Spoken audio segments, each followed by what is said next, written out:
All right, let's get all these messages out. Okay, chat, before we really get going, especially for all you VOD watchers out there, I do have a reminder at the end of stream this time to put a timestamp in the pinned comment for when events start, because especially with the live streams, if you don't know, if you can't see in that bottom corner, I go live like 30 minutes before the event is supposed to start so everyone can come in. So I've got the timestamp down there for you, and if not, whoever's the first person to see it, if you could please leave a comment as well. Oh my gosh, my phone! So loud.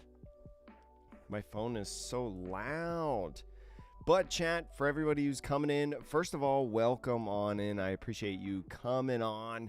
The first EB03 championship of the Japan CS happening in Hiroshima tonight. If you want me to say hello to you, please make sure to say something in chat, whether you're on Twitch or YouTube. King Anubis being here before stream started. I hope you're having a good, safe night. Chat, I hope everybody's having a good, safe night on this Halloween. Who else is here as well? Cribs, what's good? Mikey, Mitch Mex, and Purple Alligator. What's going on? What's going on? Chat, I know some of you, it's not Halloween anymore. For me, it's still Halloween for the next like 20 minutes or something. How is your Halloween, chat? How's it going? How's your days? Bam! What's going on? Bam, how are you? Welcome on in. Playing your first tourney tomorrow that isn't local. Should I run Nami or Blue Boa? You should run, especially if it's, run whatever you are most comfortable with.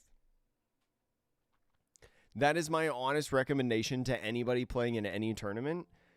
Run what you're most comfortable with. If you're most comfortable with Nami, Blue Y Nami, play Blue Y Nami. If you're most comfortable with another deck, play a different deck. Because more than likely, unless you're like a top 10 player in the world, more than likely you are going to do your best with whatever deck you are the most comfortable with. So that's why I always recommend it. Yo, what up, Bounce Man, Lucy, Martin, what's good? How are we doing? Vivi will win. I hope Vivi wins, because I think that would be insane. That would be so exciting if Vivi won. I personally, here's my honest opinion, chat. You can write it down right now. For all you historians out there, I think Vivi will appear in the top 16, but Vivi will not win the tournament. And I know that might seem like not a hot take. That might actually seem like really mild. But I think Vivi is like a deck that'll make the top 8. But I don't think it'll win the whole thing. I just think the Emu matchup is too hard. Like to consistently, to be able to like win an event. You know? You could get lucky though, because in the Japan Championship, what was it, last week? Yeah, the Area 2 Championship, Emu did not do well in the top tables. So that could be interesting. Carlos, there's a Red-Black Sabo undefeated 2-0 in the Thailand Card Fest right now. Hoping to see Kobe or Carrot top cut. That would be sick, honestly. Oh, no, I didn't see who pulled the God Pack. I saw that Joshi B pulled the Red Sabo. The Red Sabo manga. But who pulled the God Pack? Haven't played OPTCG for a while, waiting for Blue Nami return. Sadly, Bam, I don't think they're going to unban Nami, but Blue Yellow Nami might appear in the top 16 of this tournament. I think it's got a pretty good shot. A decent consolation prize, in my opinion. Yes, anime. So, for anyone who does not know, during these Japan Championships that they broadcast starting at top cut. They do a top cut into top 16, and they start broadcasting from there. They don't broadcast like all the Swiss rounds and stuff. Unfortunately, I wish they did, but they don't. You usually wouldn't see that unless it's like a card fest. But even in the Japan series, they don't do that at their card fest. Oh, the new errata leader. Oh, okay, yeah. I think I I would be shocked if that got top 16. As much as I love it. Played against Vivi as Ace last night in the tournament. Pretty good matchup for Ace. Vivi needs more support, needs a searcher or something. Yeah, I think Vivi is like a couple pieces off from being like a tier 1 deck. I think it's a pretty good deck, and I think it's definitely viable. And like, wouldn't surprise me if we see one in the top 16, but I don't think it's like, it's not one that's gonna like take over the big 3 in my opinion in this format. Is Lim in there? We don't know. So we don't know the top 16 until they show it on stream. I'll tell you the deck distribution when they put it on screen, in case you guys can't read the hiragana and katakana. Or I think it's just katakana. Or is it hiragana? It might be hiragana, actually, the way that they do it. Of course. If anybody ever has any questions, feel free to leave them in chat. But yeah, I would love if there was a Vivi in the top 16. I would love if there's a blue-yellow Nami in the top 16. And I'm also curious about Sabo, right? I know I am biased towards red-black Sabo because that's the deck that I want to play in 13. But getting the new Koala and the new McDonald's promo Sabo, which are both inclusions in the deck, I'm really curious to see if that will be successful in the tournament. Because Sabo's like one of those decks that's like missing. I mean, it's very similar to like Vivi in a sense where it's like it's just missing something to be able to do it. OP13 is not out officially in the West, but a lot of people are opening product. Like they're starting to get their product pre-orders and stuff in. And they're doing release events also this weekend. I think they started today on Friday. So OP13 is kind of sort of out in the West. The official release date is a week or next Friday is what I should say. What deck will you be playing in this meta? Red-Black Sabo, probably, to start at least. And then I'm thinking maybe when the Roger promo comes out, I will try out some Zoro Sanji shenanigans. And some Rosinante. I'll flow in some, you know, red-green and... Or, not red-green, blue-green in there. How close do you think Sugar is from being a tiered deck? I think Sugar is like... Sugar is one of those decks, like I put it in my tier list video the other day, but I think Sugar is one of those decks that like I could see myself bringing into a tournament, but it would definitely be the rogue category. Thoughts on Yamato trying to figure the deck out? In in EB03, you get a really cool new card. In Yamato, you get that 5-cost Yamato that gives 3 Dawn to a leader, I think it is. Just a leader. That card's pretty good. But I don't think it's enough for Yamato to like break out and destroy everybody, you know. Yeah, Koala's huge for the Emu matchup. Koala's huge for a lot of matchups, in my opinion, because you get to like spit out the 6-cost Sabo secret rare, which is awesome if you get to do it. So like against Zoro, like it's a lot more awkward against Zoro because they like want to rest something and swing into it, but then they can't swing into it. So your body's like kind of sticky.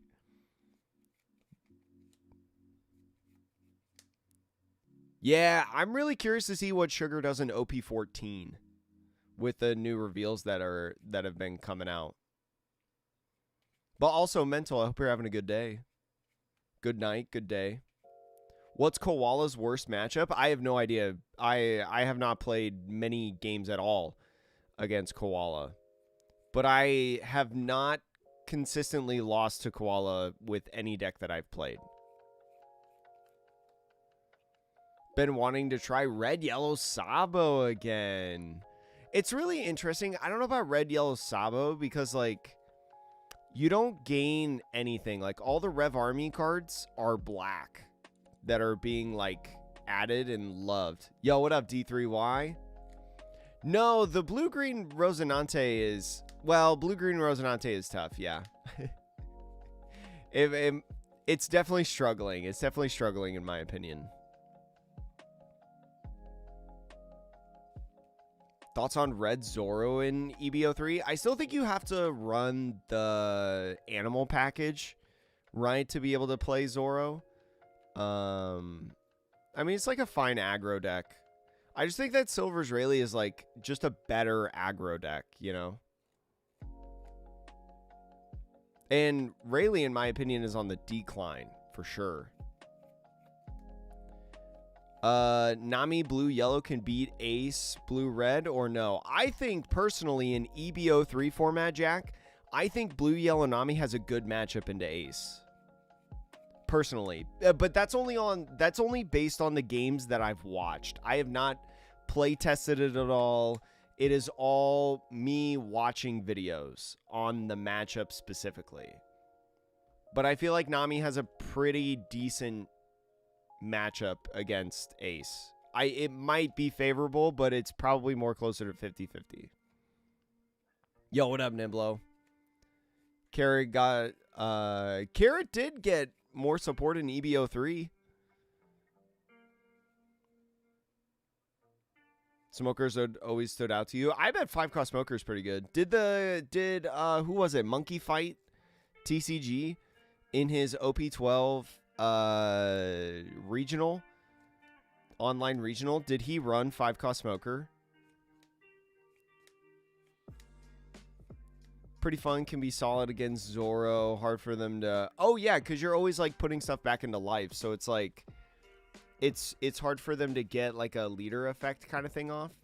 But on the downside, that means they're just, like, constantly swinging at life. I haven't done red, yellow Sabo in a long time. Also... yesterday, chat, thank you so much, Lazy Ace, for following over on Twitch.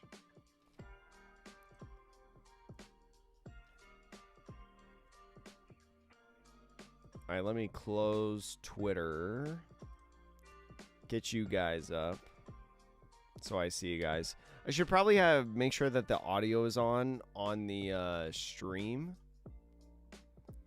So then when they go live, I notice immediately because the music. Nami beats Ace if you can chain your 8-cost Kid. Yeah, I bet 8-cost Kid is pretty good in the matchup.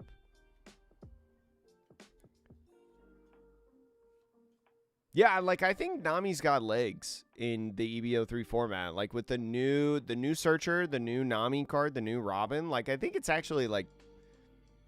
It wouldn't surprise me if that was also in the top 16 alongside Vivi. But I have this like weird gut feeling that we'll see one or the other. I don't think we'll see both of them in the top 16. Yo, Zakai, you're wearing this hat? The LA Dodgers? Chat, the Dodgers forced Game 7 after blowing the 3-1 lead.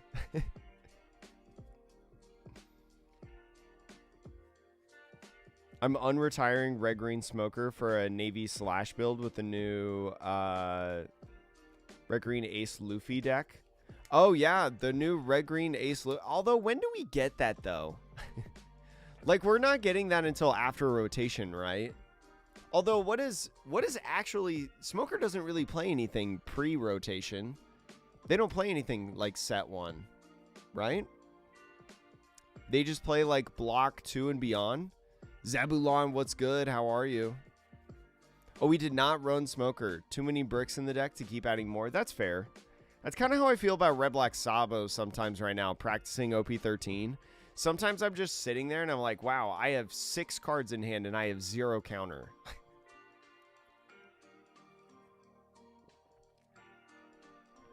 Yes, Leo Toy. EB03 should be legal for this tournament. Especially because it's been over a week now that the set has been released. So it should be legal. Now, are any, you guys are seeing my Twitter right now, right? Yeah, I was going to try to pull up the, tweet. The tweet they had. Yeah, they don't have necessarily about EB03. Yeah, they don't technically, like, say EB03 on there, but I'm pretty sure it's EB03 format. Oh, yeah, Paradise Waterfall. I guess if they do run that, yeah. Yeah, if you run copies of Paradise Waterfall, I guess that rotates. But that's not that big of a deal, right? Spiderweb rotates. You could probably replace those relatively easily, right? I mean, you don't get the restand on the blockers, which is probably a big deal. But you can find replacements for those, right? It's not like your core set of cards are rotating. There's still options for you. Do you think Zanji needs the new Kuina? I think the Kuina and Zanji is awesome. I think it's an incredible card that I think should be in the deck. Because you're running like a slash package already, Kuina, easily searchable, right? You have potentially more targets for if you still run like the East Blue kind of stuff with Nami. And it's literally a free leader effect. It's a free leader effect. Like, how could that not be good? Right? Like, I feel like Kuina's good in the deck. I just don't know exactly where it goes and how it's built. I would probably talk to Ikailakai about it, though, because I know he was playing a good amount of Zoro Sanji at the end of the OP13 format, and so he could probably have a better opinion than I would. You know? Yeah, I was going to say, like, all of Smoker's cards are, like, block 3, right? Or it's like a mix of block 2 and block 3.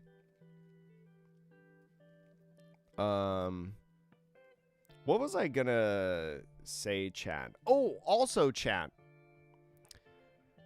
Probably on Tuesday's stream, right? Because we'll stream Tuesday and Thursday. Going on right now also is the Thailand Card Fest, Bandai Card Fest. If you guys want to, on Tuesday, we can watch that on stream and commentate over it. Because I tuned in earlier to the stream. I love their stream, by the way. But I tuned into their stream and it's not English casting. So if you guys want to on Tuesday, we can watch that. I think I'm available on Tuesday to do a stream. It's all going to depend on if they leave it public on Facebook.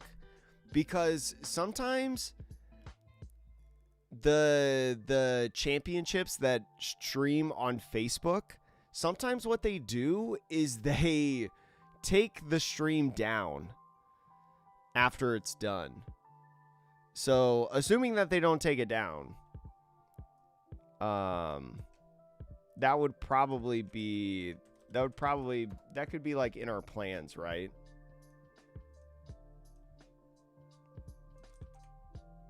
Oops.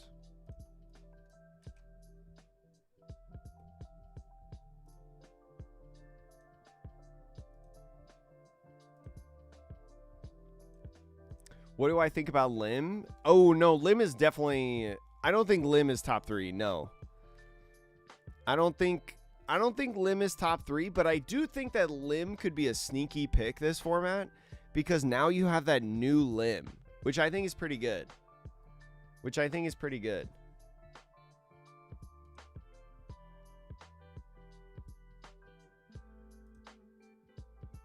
Yo, what up, Cake? How are you? What's good? Hope you're doing well. Whew. Do you have the Thailand link? Yeah. I can post it in chat. Let's see. I had it earlier right there.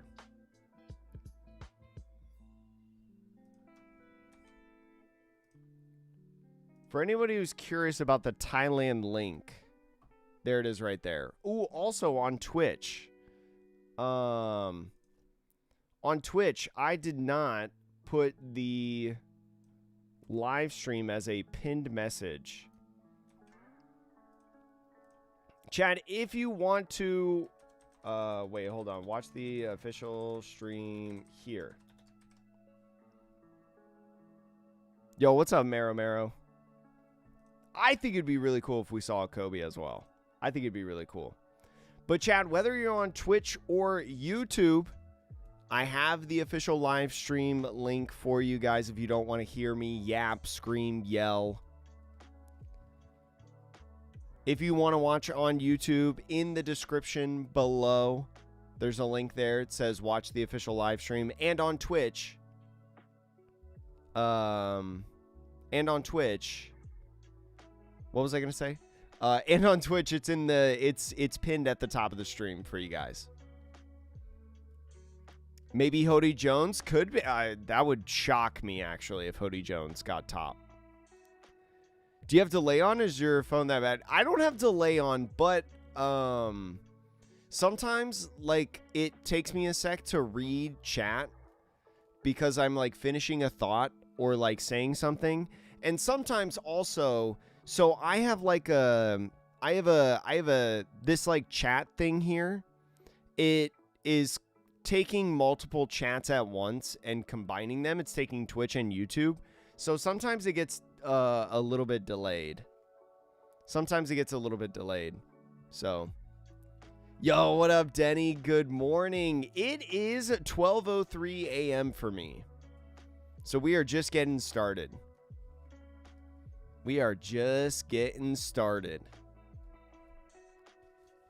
But now that it's not Halloween anymore, Chad, I will be taking this off.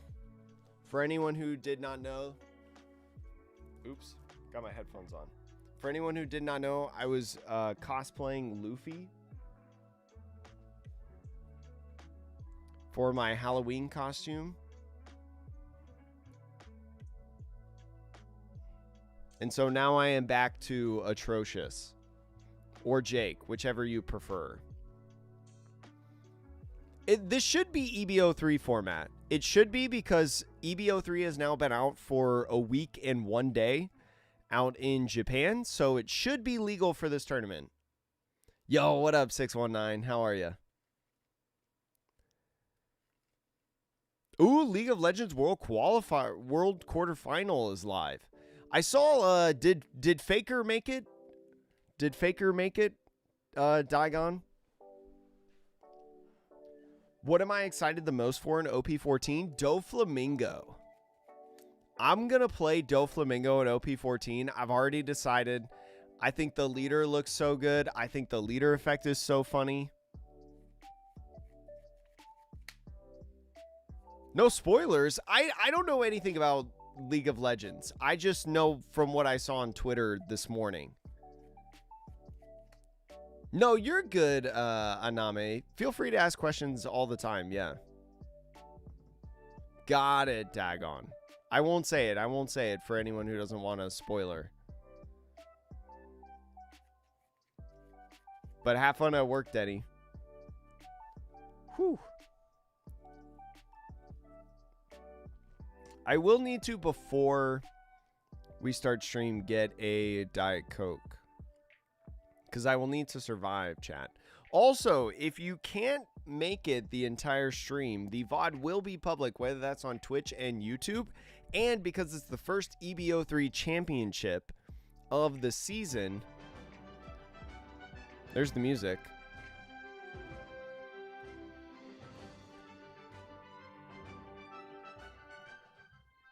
Because it's the first EB03 championship of the season, I will be posting the individual rounds on YouTube as well.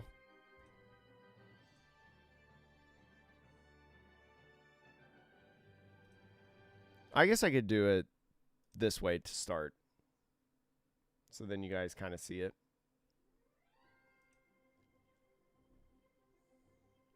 The Law Searcher not searching hard pirates breaks my heart. The Law Searcher. Are you talking about the Luffy?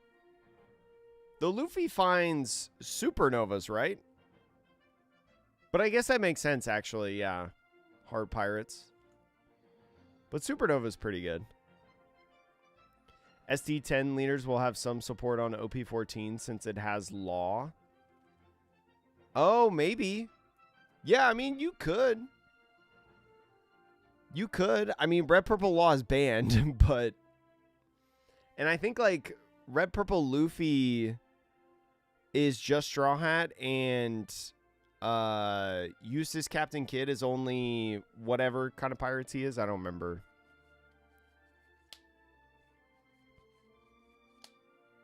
Oh, it's a hold on. Wait.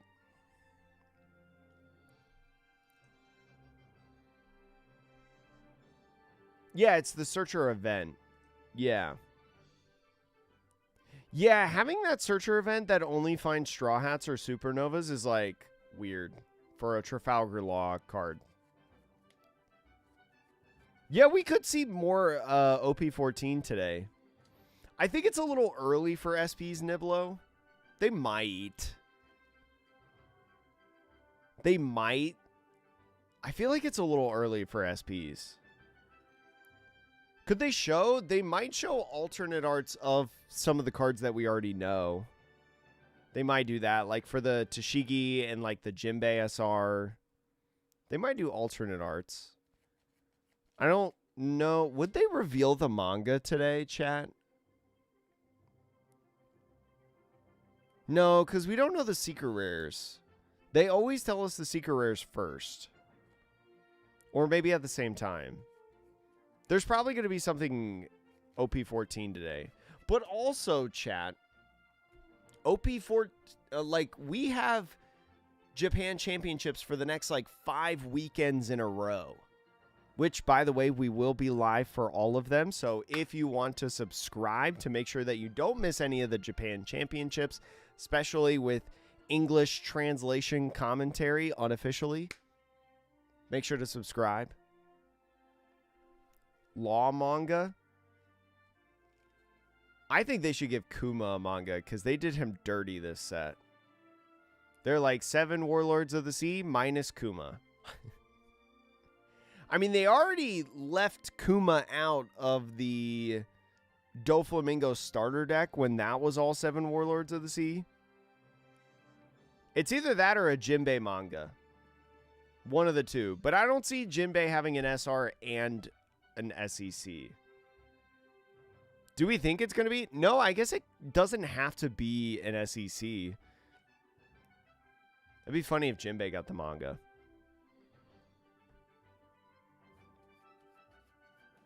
I want to have a built deck for every Warlord. Well, I mean, all you really need is like 4 of every card in the set, right? I don't think many of them will overlap. The only thing is like Boa and Gecko, and that probably won't overlap too much. Could be a Dofi manga. That's a good point. Dofi is incredibly awesome and cool looking. Dofi leader manga, chat. Hear me out, hear me out, hear me out. Hear me out. But also, Carissa, I hope you're having a good day. Welcome on in. Thanks for stopping by. Manga Mihawk. Could be Mihawk. There's a lot of different things that they could do in this chat. There's a lot of different things that they can do. I'm also trying to figure out if on the Thailand championships, if they're, because it's a card fest, if they're going to be streaming One Piece every single round. Because like the US Card Fest, they stream like Union Arena, they stream a little bit of Gundam, they stream a little bit of One Piece, they stream a little bit of Digimon, Dragon Ball. So far in the Thailand Championships, they have streamed 3 rounds of One Piece out of 3 rounds. So I'm really curious on if they are just going to go One Piece or not. It'd be cool if they went just One Piece, but I could see them switching. Yo, congrats, Carissa. I want a manga Sabo so bad. I don't know, Chad, there's so many cards that I want in OP13. Like, I want to pull the God Pack, right? I want the SPs. But if I get the SPs, then I'm not going to get alternate art leaders. And I collect every single alternate art leader.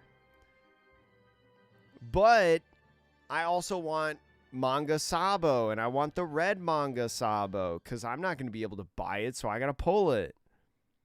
But I also want the SP Wanted poster Ace because it's an error card. I want so many cards, chat, in OP13. Chat, what card do you want the most in OP13? Also, especially if you're on YouTube, Twitch, you're off the hook. But if you're on YouTube, please make sure to like the stream if you like the stream. The more that you like, the more that other people will see that we're live, which will increase our numbers. And we like numbers going up, chat. We talked about this. Yo, your friend got the God Pack. That's so sick. That's so cool. I know, Shy. OP13 is like one of my favorite sets. There are so many good cards. Yo, Nobles, you got a Manga Sabo too? Chad, chill. Stop pulling all the Manga Sabos. I haven't opened my case yet. Stop taking all the Manga Sabos, Chad. But congratulations to everybody on their polls. I am not doing any release events because I have a case coming.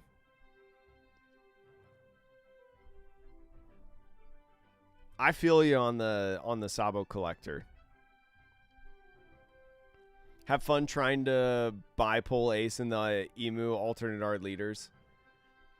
The Emu alternate arts are going to be so expensive. I'm really curious on the market price, though, of the regular alts and not the SP versions of the 5 Elders. Because I wonder what the price difference is going to be for those.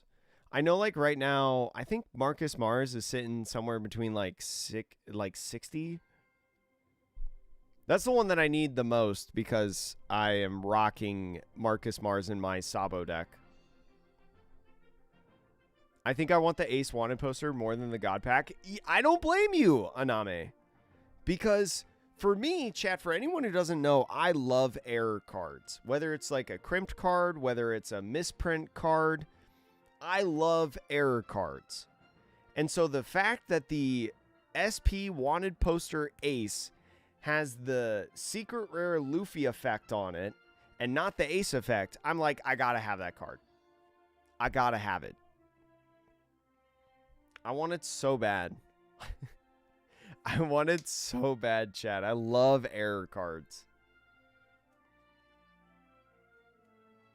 Yo, that's insane from the participation packs, Renzilla.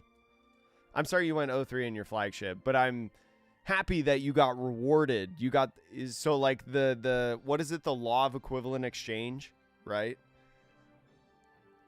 Yeah, you at least got some fire pulls. You got some good stuff out of that. It's weird, chat. I either like I remember there was one release event that I did. I did a release event in, I think it was like OP07. And I pulled literally the whole box. I pulled literally the whole box in my packs and prize packs because I also went 3-0. Oh, chat. I think they're starting live stream.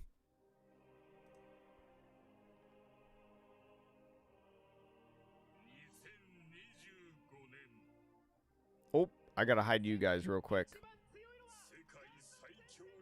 All right, chatteroonies.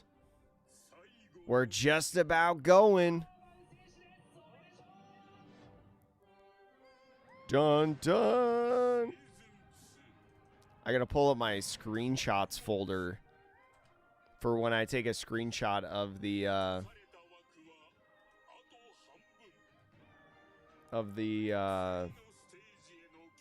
deck distribution. You need Roger alts. Yeah, I want the Vegapunk leader. I haven't got the Vegapunk leader because it's just a little bit too much for me. I didn't pull it, unfortunately. But I want that card. Also, KOEG, what's good? One Piece Kado Gamer Championship Season 2 Kaimaku. I love this trailer. It's so good. All right, I'm going to mute so then I can talk to you guys at the same time and not lose my mind. Because my brain. Ooh, SP Law in the entry pack. Second place, pulled Altar Jinbei, Alt Ace. Whoo! Yo, I'm excited to see this as well, KOEG. I'm hoping, because it's EB03 format, that it's pretty hype. I'm hoping it's pretty hype. But they'll show the deck distribution here in a second. I should actually preemptively like pull up Twitter to get my tweet ready. Deck distribution for the Hiroshima CS EB03 format. I need that hashtag that they use.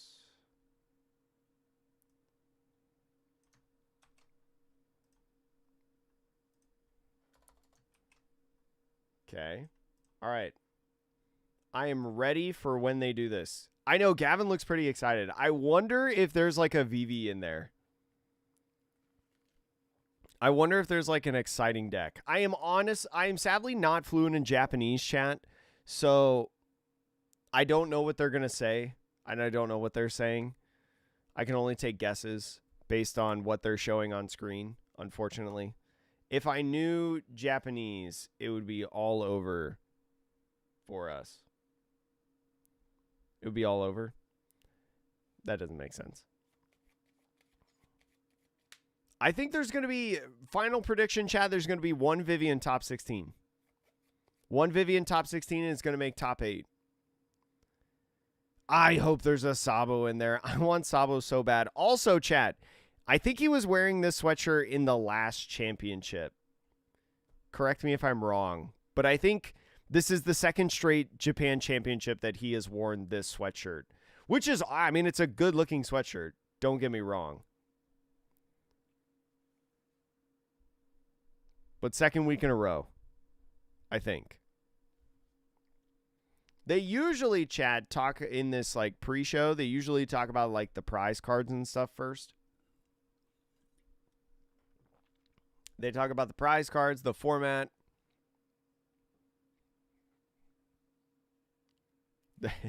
They're so funny. They're doing a Gum Gum Jet Gatling chat. See, I know that reference.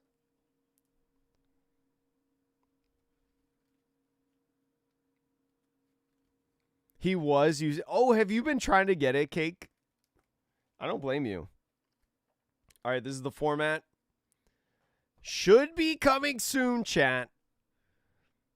I am ready with my screenshot. It looks like... Is this 660 players in this tournament? I think. Because I think usually this first line is like the number of players. Right? 9-round Swiss, top 16. Ah, if only I could win that Sabo. I'd throw it in my deck and riffle shuffle it, chat. If I want a prize card like that, riffle shuffle the heck out of it. But chat, I hope everybody's having a good night. Thank you so much for coming in. Appreciate everybody. I hope everybody's had a safe night, right, on Halloween.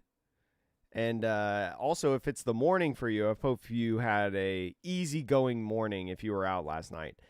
MT Pit, thanks for following over on Twitch. You're putting your manga Sabo in your OP13 Sabo? Do it. I'm not currently... Okay, this is the overall deck distribution, chat. This is Emu, 22%, Ace, 20%. So still heavily dominated. Their 3% chat of the tournament is Vivi. 4% is Blue Y Nami. So Blue Y Nami and Vivi making it within the top, quick math, 8, 9 decks. Top 9 decks in terms of population, but still heavily dominated by Ace and Emu. So it doesn't look like the format is too much different, in my opinion. This looks relatively the same, except for Vivi and Nami. coming in. I mean, it's like kind of diverse. This is the overall meta share. So it's like, it's diverse, yes, but when you have multiple decks taking up 20%, that means that almost half of the room is playing one of two decks. In my opinion, that's not very diverse. But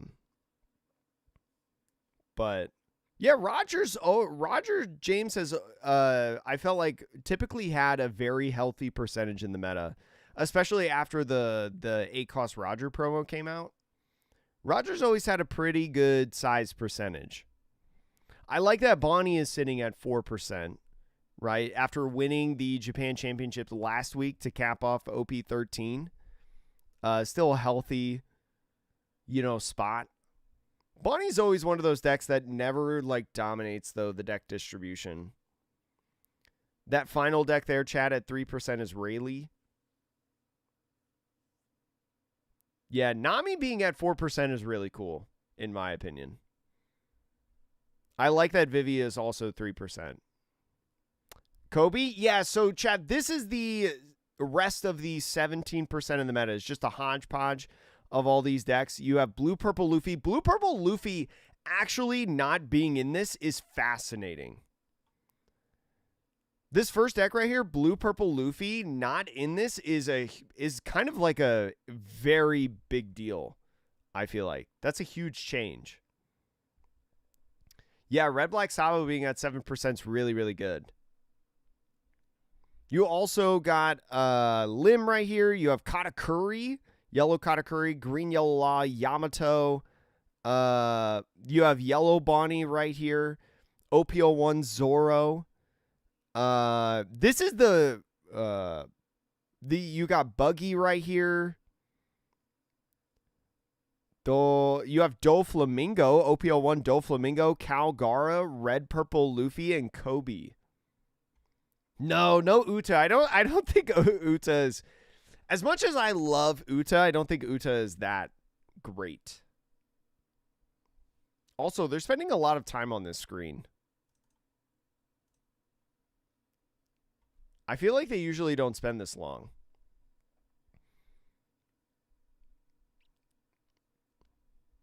I definitely think there might be a Sabo in the top. If Sabo's sitting at 7%, that's a really good chance that Sabo's in the top 16.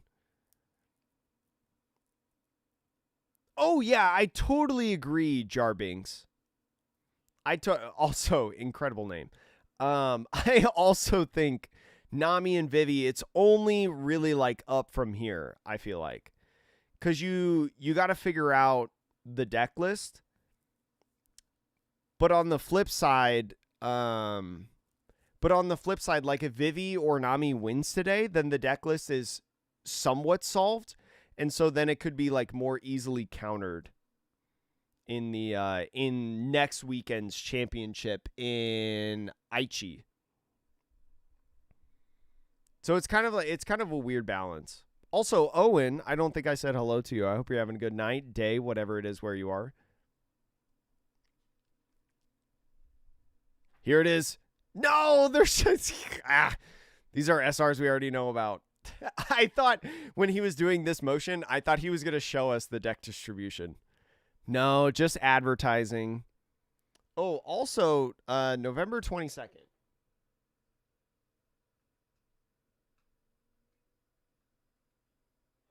I didn't have that date on my calendar of when that actually released, so that's good.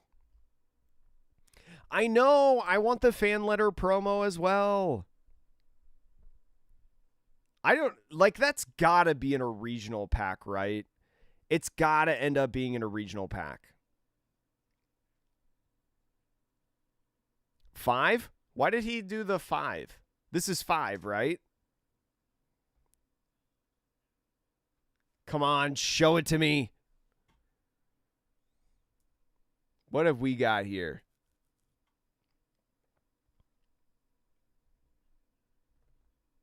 I am anxiously waiting and staring. They just announced in the West? They announced something in... Ooh, chat, this is a new card. Chat, new Eustace Captain Kidd blocker. Something about minus 2,000. Choshin say? That's not supernova. Is that supernova? Yeah, if you're... Something about a supernova. I don't know if it's a leader or not. Yeah, it's like if you buy like X amount of packs, it's like 5 for every 5 packs you buy, you get a young girl promo. Yeah, we also need that 4 cost. Is it a 4 cost? Trafalgar Law. Yeah. On play, if you have a supernova leader, give a character minus 2,000. Probably. It's probably something like that. It definitely is blocker. So a 1K counter, 4 cost, 5,000 power blocker that can minus 2,000 somewhere. That's pretty good. That's pretty solid for the deck. If your leader's supernova play... Oh, it could be play a 2,000 power or less. That could be nice, actually, because Trafalgar Law switches the power levels. So maybe. We already knew about this. We already knew about this Tashigi. This Tashigi has a opponent's turn protection effect. If it were to be removed from the field of play, you can rest one card instead, I think is what that says. And then...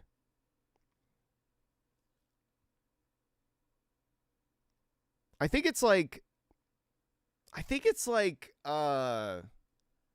something about resting 2 cards and you get plus 2,000 power for the turn. But I think it's only on your opponent's side. Oh, the Eustace kid is play. Oh, thank you, Sunman.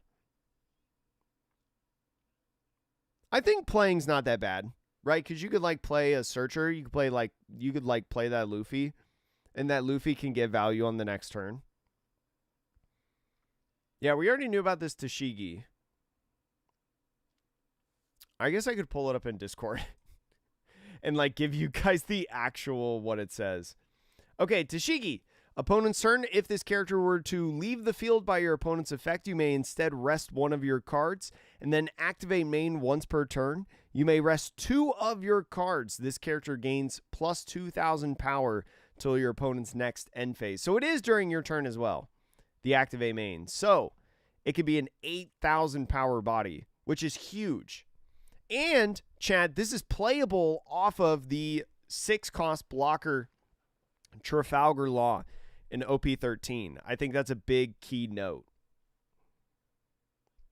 Yeah, I think she's gonna be good in Smoker because you can make her a 9,000 power body, like I said in yesterday's stream.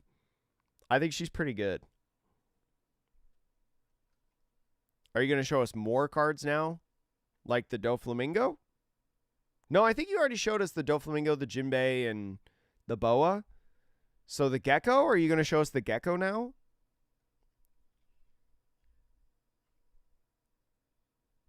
Oh, they went to break.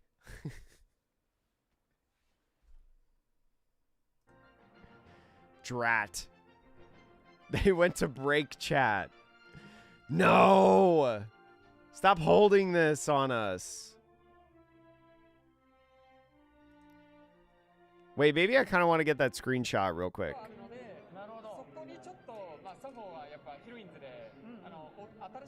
Oh, wait, no.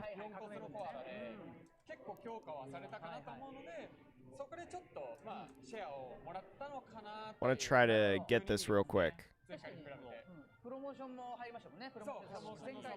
No, stop. There we go. Okay, back to this so that we don't miss anything. Where is my screenshots? I'm going to post this. 22% Emu, 20% red, blue, ace, 11% green, Zoro, 9% Roger, 7% red, black, Sabo, 4% blue yellow Nami, 4% Bonnie, or I should say green Bonnie, 3% Vivi, 3% Rayleigh.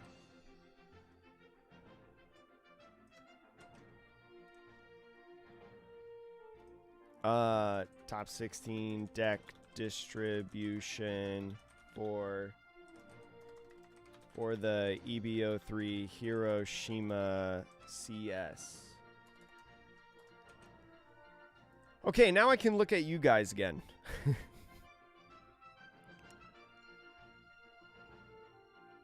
I know, I wish Bandai would leader lock some of these green cards. They're stalling.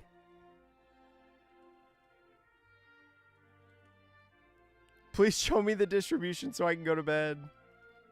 Yeah, you can play the Tashigi off the OP13 law. It's crazy. Is the Sabo a prize card for this championship? Yes. The prize cards, I'll show you guys. For top 8, you get the Ace Secret Rare. And then for top 16, you get the Sabo Secret Rare from OP13. Yo, good luck, Nimblo, on your box. 100% reason to remember the name. That's too good, chat. That's too good. Hey, since we got a break real quick until they start going, I am real quick going to put a Nen Garden ad on, chat. I'm going to throw up a Nen Garden ad because they pay my bills, and I'm going to go grab a Diet Coke. So I will be right back. Hold on to your butts. It will only be a sec. Listen, if you're itching for a brand new playmat, now is the time to check out Nen Garden, the sponsor of this video. Not only do they have brand new pre-orders up on their website for Chaos Crew, Green Fury, and the Absolute Ruler designs, which, by the way, are phenomenal. But if you're a fan of Goldie Roger, Nen Garden actually put out a new playmat called The Journey's End, showcasing Goldie Roger himself, and you yourself can find his one piece with the possibility of a 1 in 20 chance to get the special wanted playmat. And on top of that, if you're like me and you absolutely prefer cloth mats, Nen Garden has officially posted on their site cloth mats for Green Fury, Absolute Ruler, Berserk, and Journey's End. Plus, if you want a ton of other great accessories that aren't just playmats, they've got the King of Hearts t-shirt, matching pin, other pins alongside of it through the Whole Cake Island, and even stickers. Make sure with whatever you want in Nen Garden, use my code Atrocious for 8% off. The link to their website is in the description below. Thank you so much for Nen Garden for sponsoring the video, and let's get back to that video. Hello, chat. I told you wouldn't miss anything. All right, I'll put them back on. We haven't seen any matches yet, Spartan, so you're just in time. Hope you're having a good day.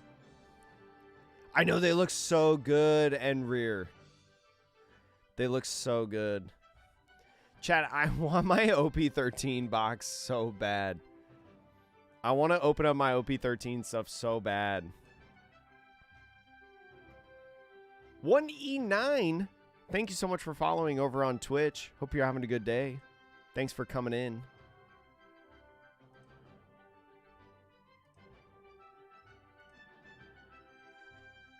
Where's the game? They're not ready for the game yet, Sakura. So it'll be ready whenever they're ready. I don't control the stream. I mean, I control my stream. I don't control their stream.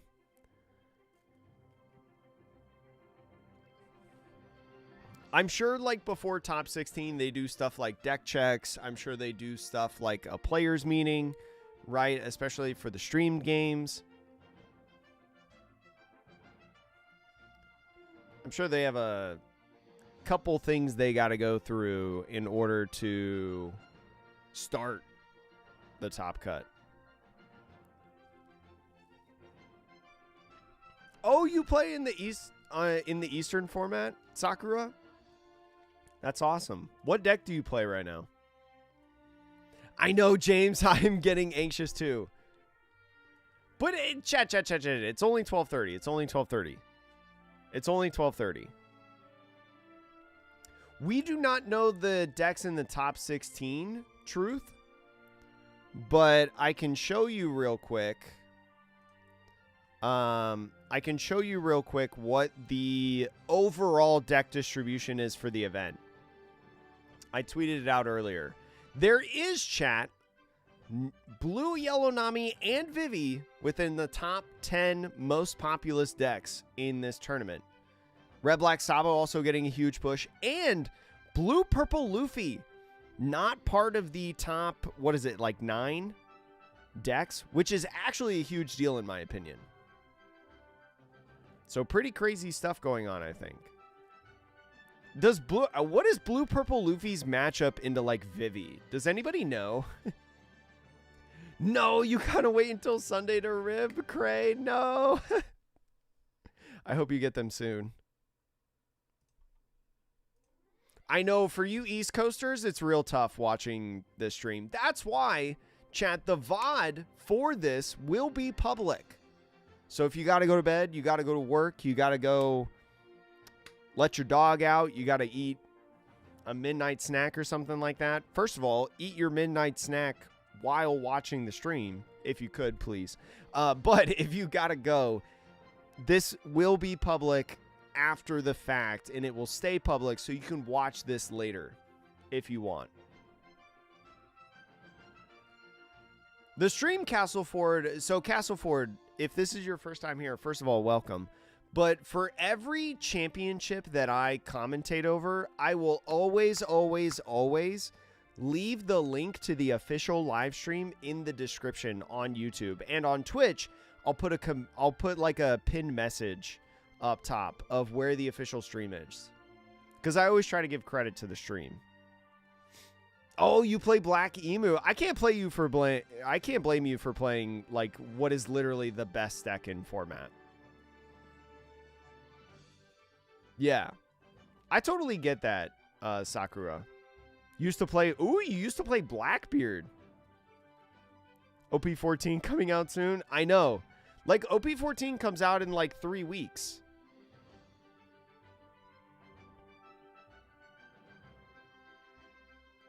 It, like, kind of started a long time ago, Reborn. They started stream... They started like the actual stream about 20 minutes ago or so, but they haven't done any matches yet. They're pre-show, some would say. Yo, Marks, 4:38 here in Brazil. Well, I hope you're having a good night or day, whichever it is for you. If you haven't slept yet or you just woke up.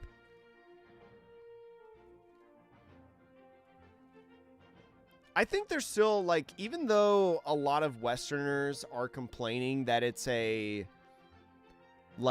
it's gonna be a sad format compared to OP12, where, like, you can play, like, 100 different decks in OP12, but it feels much more condensed in OP13. I think it's gonna be a really cool format, and I still think there's, like, a lot of cool decks to try, because there's, like, brand new decks that come in, like Roger, like Ace, you know, like Emu, that can satisfy you for a while. Sometimes YouTube's really bad with notifications, because there's a lot of times, especially for live streams, that I won't get a notification for something that's posted. Sometimes if you just toggle the notification icon on the desired channel that you're trying to do it for, sometimes that works. I know that's worked in the past. I don't know if it still does.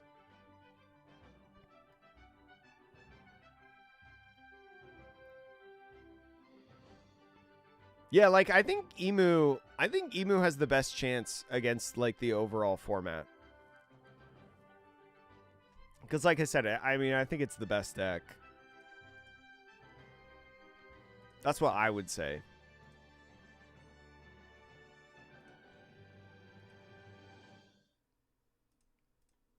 Choo.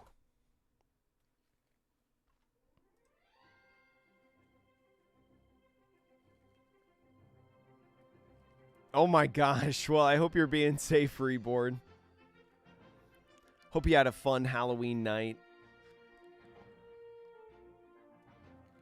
No, I'm not user. I'm playing Red Black Sabo.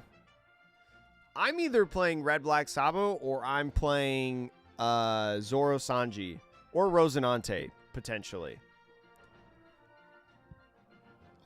But I think Emu's actually like a really fun deck to play. I haven't played it too much. I've just watched a lot of Emu games, right? Because the championships are typically full of Emu. But I think Emu's a fun deck to watch. It's really cool. Pull up One Piece top decks for EB03 deck lists. Yeah, I think OP13 is very skill expressive. I think OP13 is very skill expressive because you don't have the matchup roulette as OP12. I think that like better players in OP13 just win more. You know? I think the mechanic, like, obviously, like, die roll does play an influence, right? If it's a condensed format and, like, you know, you're playing a lot of mirror matches, right? Or something like that. Like, it is, there's definitely, like, a die roll factor, but I think the skill factor, I think it exceeds that, like, die roll / factor. You're playing Luffy in OP13? That's sick. I think that's a cool deck too. Yeah, I would agree with you that Emu is probably fun to play and not fun to play against. That it's very much like Sakazuki, where Sakazuki was like incredibly satisfying to play, but not fun to play against.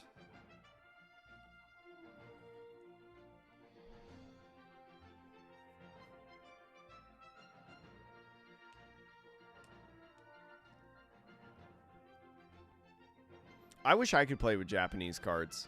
I mean, I'm not fluent in Japanese, but I do. I am. Oh, actually, on Tuesday, chat. Oh, shoot. Wait, maybe we can't watch the Thailand championships on Tuesday because I'm playing in the Eggman tournament on Tuesday. Ooh. Maybe stream on Wednesday?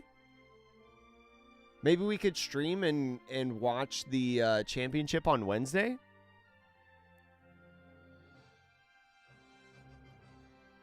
But yeah, I'm playing in the Eggman OP13 tournament on Tuesday, chat.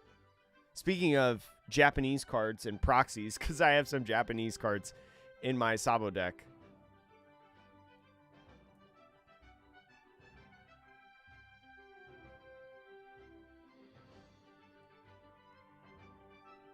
Just go X3 early and you can watch. You know what? That's fair. If we go 0-3 in the Eggman to start out, just not our day, right?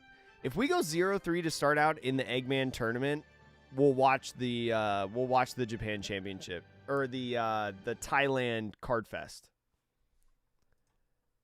Which, by the way, are they still streaming One Piece? They've only done 3 rounds, and it's been 3 rounds of One Piece.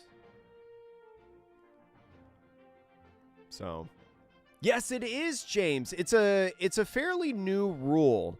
Chat, you can use, for anyone who doesn't know, you can use any language Dawn cards now out in the West. They have to be official Dawn cards. They can't be like custom proxy stuff like that. But you can use official Dawn cards.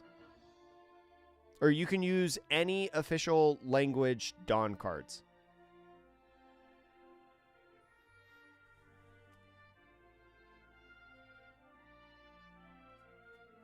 Yeah, Sabo got the new Koala and EB03 and then got the McDonald's promo. And I think those are both really, really good cards for the deck. I want to watch Vivi and Nami too. If there's a Vivi and or a Nami in the top 16 of this tournament, chat, it is like guaranteed that they are going to stream that for the first round. For sure. Especially Vivi. If Vivi is in the top 16, it is definitely getting streamed. They're not streaming any other deck. Yeah, I know that the Eastern side can use English Dawn. They've been able to use it for a while, I think. Because I think I remember watching a Japan Championship probably about like a year ago, and I saw someone rocking English Dawn, which I thought was funny. The Japanese Gold Nami Dawn was 60? Really? Interesting. I did not know that, Joe. I've been looking at what the price of those are. I know my friend pulled the Gold Robin Dawn from EB03. I wonder if the Gold Dawn is... No, because the Gold Dawn in that box that they got, that's a different with all 4 of the ladies on it.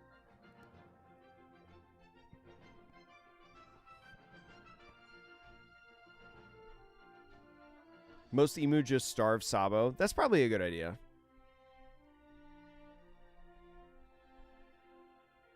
Oh, you guys got an... Oh, yeah, they've been talking about in the last tournament or two about the app, right? Because they shut down Punk DB, right? Didn't they? To, like, in an effort to steer people's attention towards the new app. Didn't they do that? Because I know my Punk DB doesn't work anymore, which kind of stinks because I like Punk DB.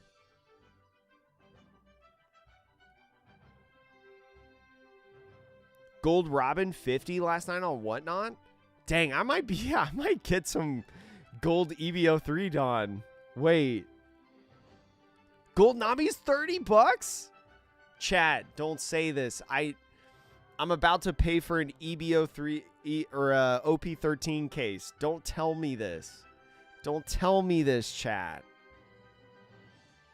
You need more gold Yamato Dawn from PRB01?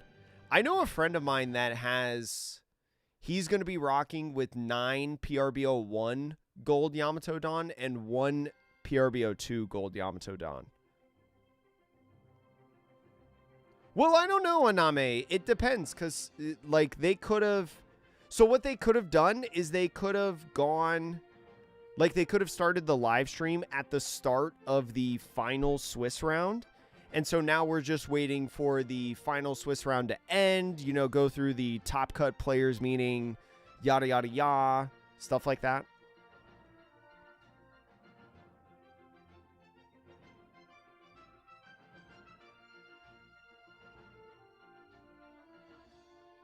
I have Japanese Dawn. I play with the Straw Hat Dawn, and I play with the Japanese Straw Hat Dawn.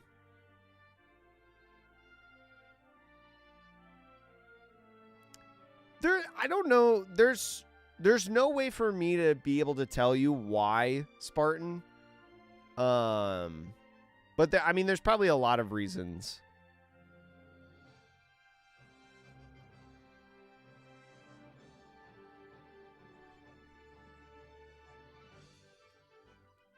Jupiter's effect only comes into play with 10 cards in trash. Sim allowed 7. It's probably fixed now, though, right? Maybe when OP13 first came out on the sim, but it's got to be fixed by now.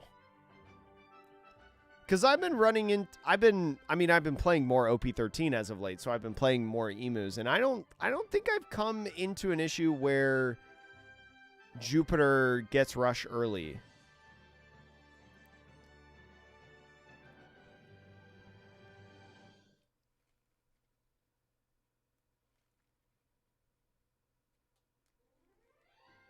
Yeah, I mean there's probably a lot of reasons why they don't have an actual simulator. Like, part of me wonders why they don't have a simulator like Dragon Ball, but I'm cool with it.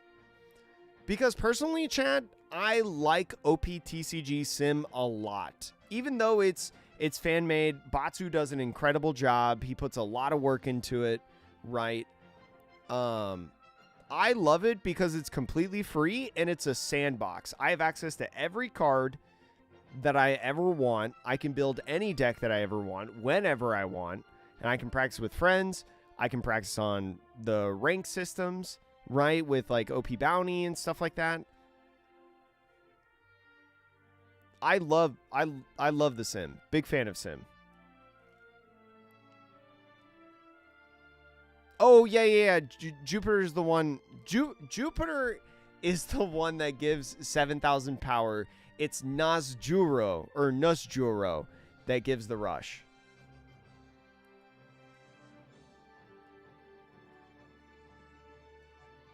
Yeah, like if they did it like Dragon Ball, then I'd have to like buy online packs.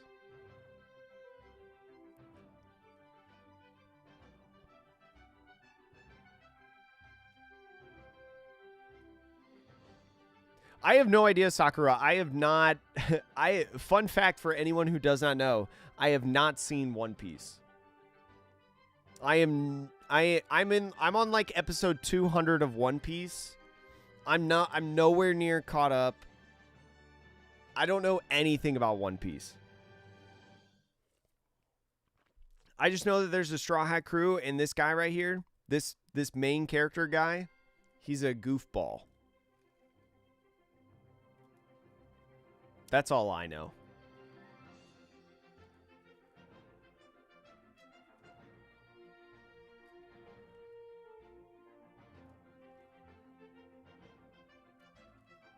If Batsu adds versus AI mode, the sim would be perfect.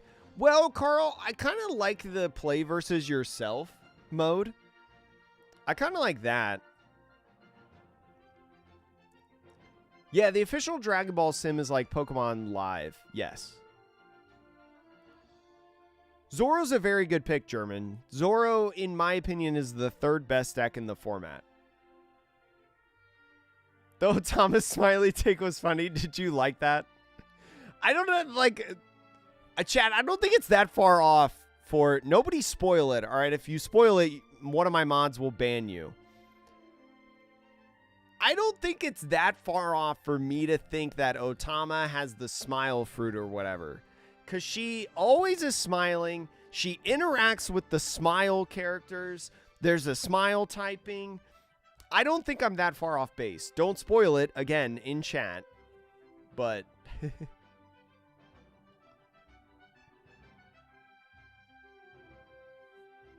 yeah, Gad, I think, like, free sim is awesome. It's so good. I mean, I pay Batsu money I'm part of his Patreon. I pay him money every month because I want to see the sim continue. But the fact that it's free is, like, insane. The amount of work he's put in is, like... He should get paid by Bandai. Truly.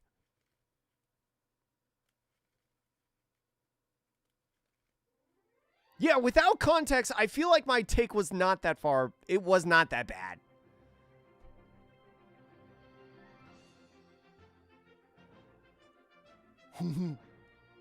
It's okay to be Delulu.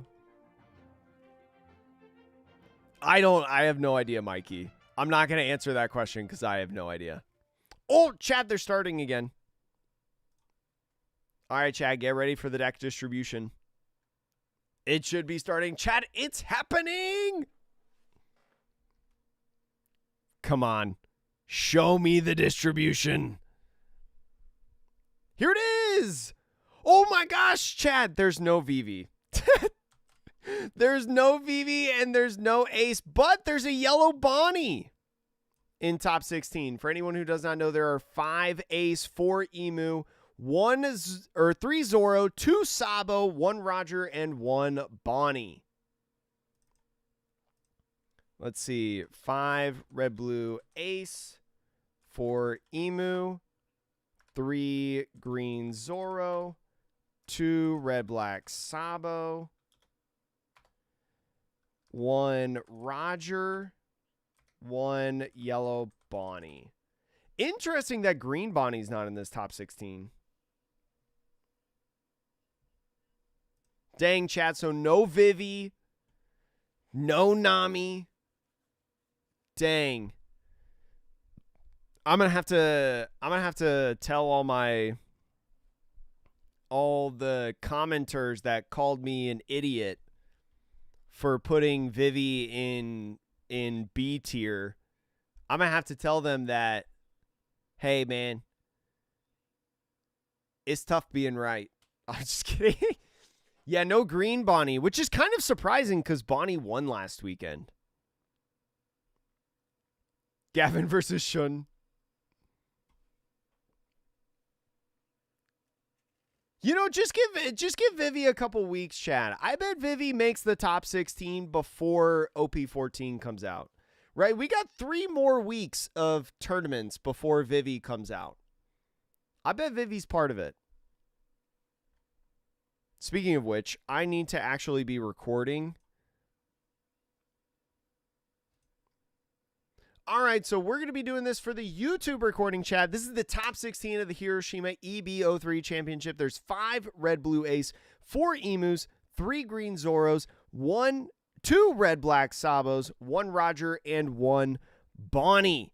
It'll be interesting to see what they stream in there. No Vivi, unfortunately. No Vivi, unfortunately, but we still have plenty of weeks before Vivi can make the top 16. Yeah, the yellow one is Bonnie. The yellow was Bonnie. Yellow Bonnie from OP13. I know, Junker Queen. We got to wait a while for EB03. We did predict the stage, Mikey. I thought it was going to be Muggy Kingdom, but you know, I'll take the consolation prize. The little boat. Yeah, I think Carl, that they're either going to show Yellow Bonnie or Red Black Sabo, because they haven't shown either of those decks in the championships since those leaders have released. And I think it's going to depend on the matchup, because if Bonnie hits an auto loss, then they won't show it, and same with Sabo.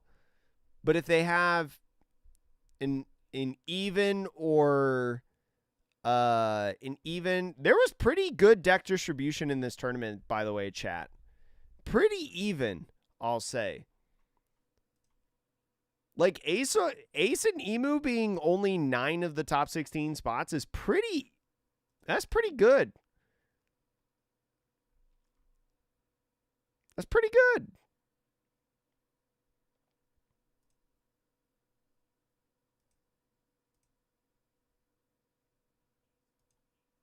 Can't say that I'm too surprised from the championship, to be honest. I think also the Thailand wait, did they skip round 4 in the Thailand CS? Oh no, they didn't. They showed. Okay. I think they're showing One Piece in every round of the Thailand Card Fest.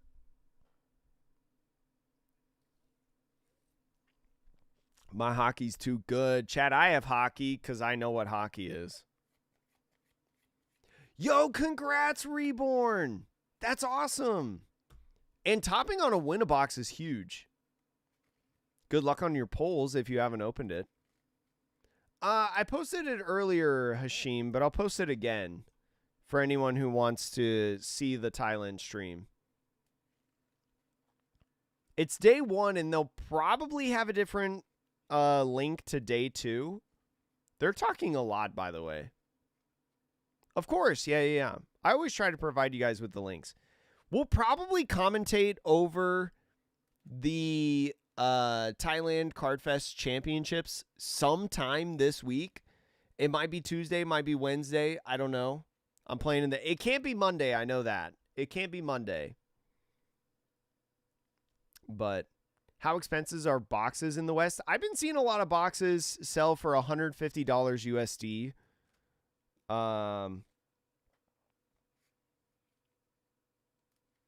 I bet that's about what I've been seeing them at. I've seen some places go a little bit lower, like 140, but 140 is the lowest that I've seen from trusted individuals, I will say.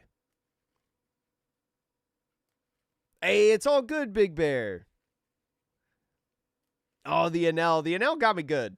The Enel was tricky. But I'll be at plenty more events, Big Bear. Hope you're having a good day. Hope you're doing well.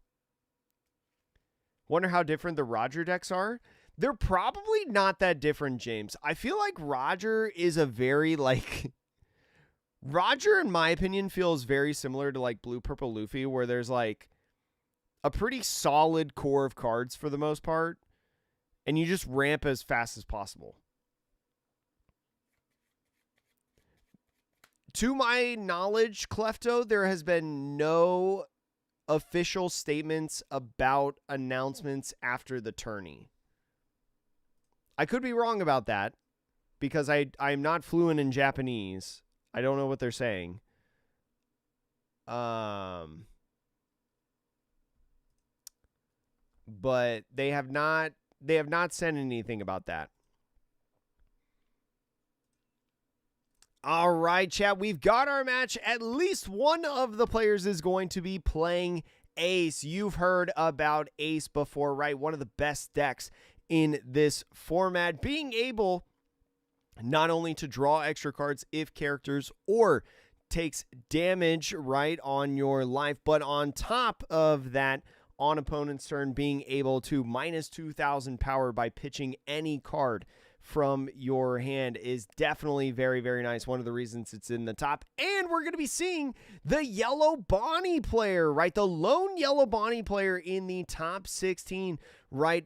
Once per turn, anytime that you play a trigger character on the field, you're going to be able to slew together 2 Dawn rested onto a leader or character. A lot of people excited, especially in chat right now if you're watching this live, of the Nami deck. I'm excited to see this too. I know Bonnie got a little bit of extra stuff, right, in EB03. I think got the 5-cost Nami, which could be very, very good. You also got the Robin potentially that I would assume that some of them play. I'm going to also pull up Cardi Kaizoku's website because there's no Bonnie lists from EB03. All right, I'm ready. And it looks like the Bonnie is going first. Players determining whether they want to mulligan or keep the hand. Chad, do you think Bonnie wants to go first or second in this matchup? Let me know as well if you're watching the video or the VOD in the comments what you think you prefer. I have not done much testing of Bonnie myself in this deck. I know generally how this deck is built, right? A lot of different trigger bodies that you love to play, right? Stussy blocker, also a pretty good card in this deck, being able to play out another body, right? Swarm the field. It kind of feels like in some of the games that I've watched like an aggressive deck, right? But Bonnie ended up keeping the hand. Both players keeping the hand. You think you take second from Ace. Interesting. I don't know who won the rock, paper, scissors. But Bonnie is going first. We see a 0-cost event in the hand. You're the one that should disappear. Some new EB03 stuff in that S Snake. We also got the Peach Momoko Stussy in the hand.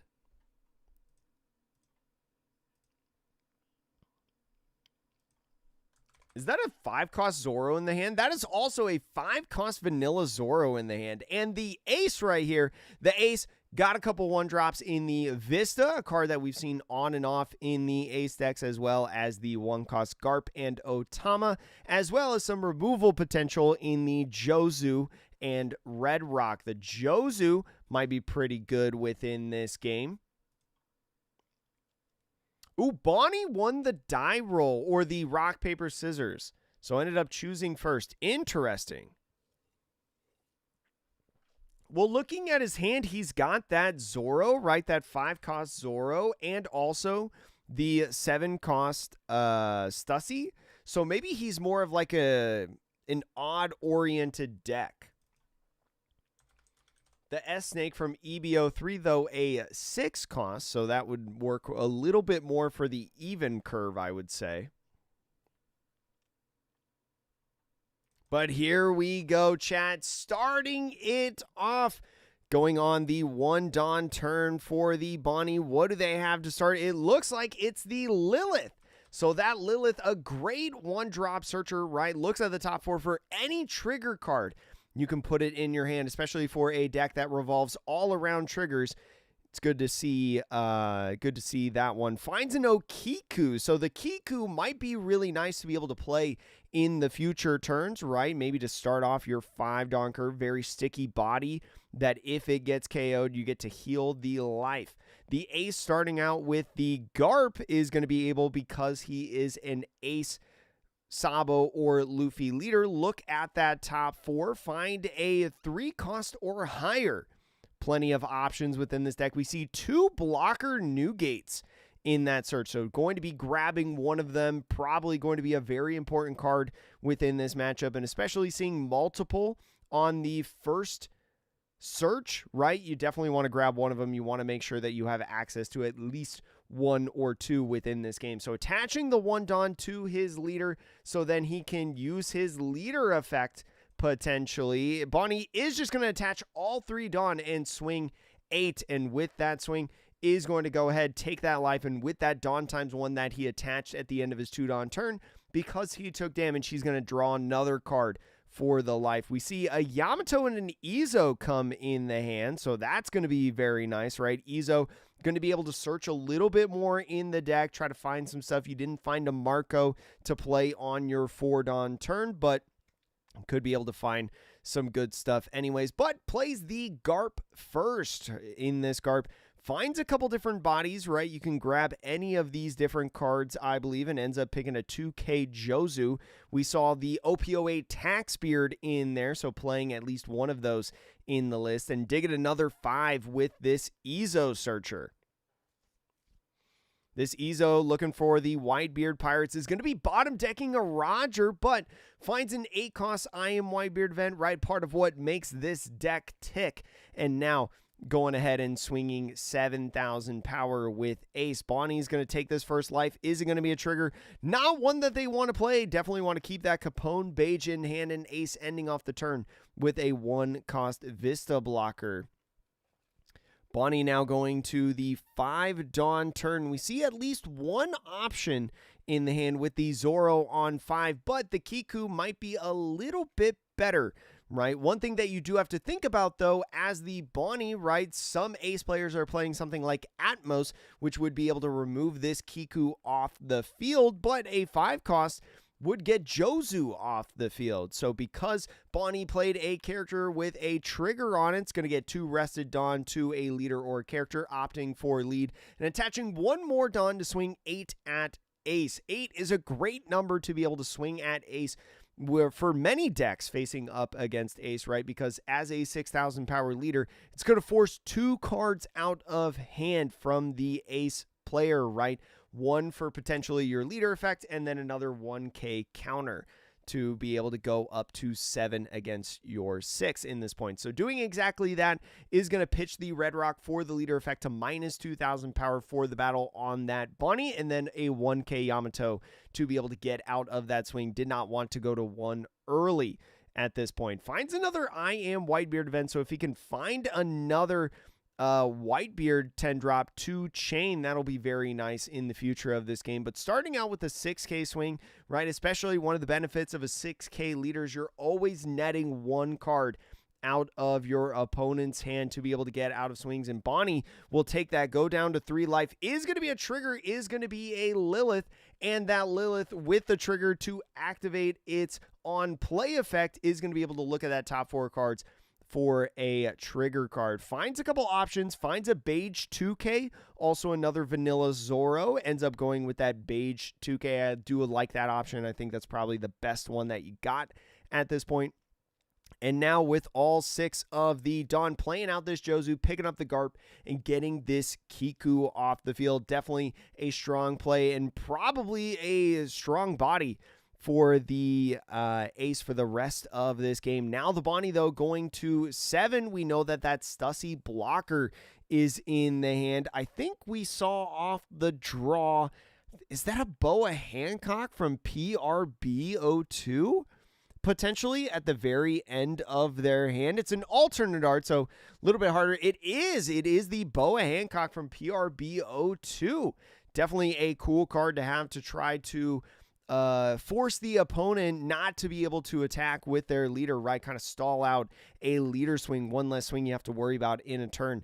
And with that 7 is going to be playing that Stussy blocker, right? Going to be able to play out a 5-cost character with a trigger or less, and is going to get that Boa Hancock. The Boa Hancock, with that text, you can trash a card with trigger from your hand, passing up on that Kiku Nojo, right? A brick, and one of your rested leaders or up to one of your opponent's characters other than a Luffy cannot attack until the end of your opponent's next end phase. So, does not keep this ace rested though, so is going to be able to restand, cannot chain these for multiple turns in a row. And because the Boa was played down off the Stussy, that is going to activate your leader effect as the Bonnie. So 2 Dawn attached to the Bonnie and now swinging 7,000 power at lead. Could just be a 2K out of this, right? But is just going to use leader effect to pitch the Garp in minus 2,000. Does not want to give a 2K in that point. And that's a good play that you can make as an ace, right? It's essentially the same amount of counter,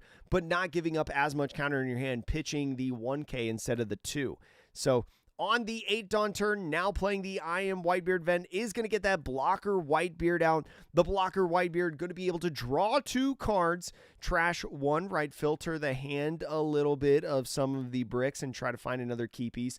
Ends up finding the 9-drop Newgate that gives your leader power and ends up pitching the Yamato instead of the Marco. So interesting pitch right there. And then gives 2 Rested Dawn to pull the leader and character. So giving 2 to Ace because that's part of the Newgate effect. Can't swing with it, but the 2/2 Jozu is now going to be a 9,000 power swing. The Stussy is a 7,000 power blocker, but the Bonnie takes it, taking the first 3 swings of the game, it feels like, and it's a potential trigger. So we don't know exactly what this trigger is going to be, but could be a nice play right here to be able to utilize. Definitely not a Beige, right? Because if it was a Beige, you just put it in hand. Could be like a KO trigger potentially.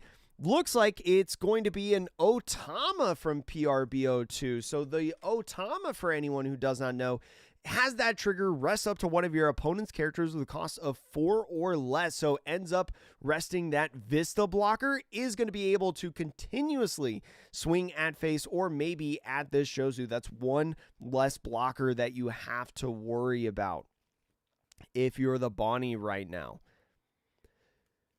Whew. A lot of talking I feel like I've been doing in this match. A lot of consistent talking in here. But the Bonnie is going to end up going and KOing that Vista, right? Just utilizing that Lilith swing to get it off the field, right? You don't want it to restand, and he's probably not going to give anything up for it anyway, so that Lilith being a good body to utilize in that situation, even if it gets KO'd by the Garp 1-drop searcher on the Aces side in the next turn.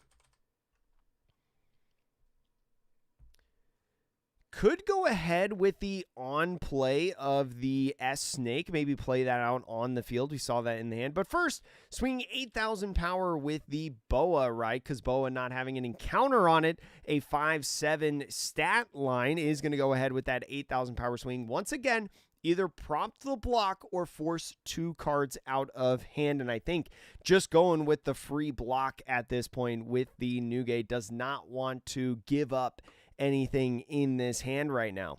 Is going to go ahead and attach 1 and be aggressive with the Stussy. So now swinging with this Stussy at this point, which I believe is 8,000 power, right? Ace is going to go down to 1 life, and now off of that life is going to go ahead, draw 1 card, finds 2 bricks in the hand. So building up the bricks in the hand, has a couple 2Ks in Jozu and Otama, but is lacking a little bit of counter. And now the S-Snake right here is going to be able to put the Zoro in life, right? Because on play, if your leader is the Egghead type and you have 2 or more life cards, you may add 1 character with a trigger from your hand to the top of your life cards face up. Since Bonnie was at 2 life, was able to add that Zoro into the trigger. And with the leader effect of the Bonnie, because you played a trigger card on the field, grab the Dawn, add the last one active, and swing 8 to get out of here. So Ace, utilizing Izo's effect to draw 1 and bottom deck 1, is going to go ahead, use leader effect with the Marco, pitch the Jozu as well, and pass off the turn. The Zoro, by the way, for anyone who does not know, that trigger does have a trigger on it. If your leader is the egghead type, you can rest up to one of your opponent's leaders or character cards. So this is a fascinating card within this deck, right? Especially because you can so easily put this in life. Now you put Ace in this situation to where, like, okay, if you swing with your leader or the Jozu first, I'm going to rest something on your field, and that more than likely could be the Edward Newgate, right? The 10-drop Edward Newgate, because it doesn't have any cost condition or anything like that. It is just any character or leader on the field. Definitely a super interesting scenario for this Ace player, and the Bonnie really having an interesting spot as well.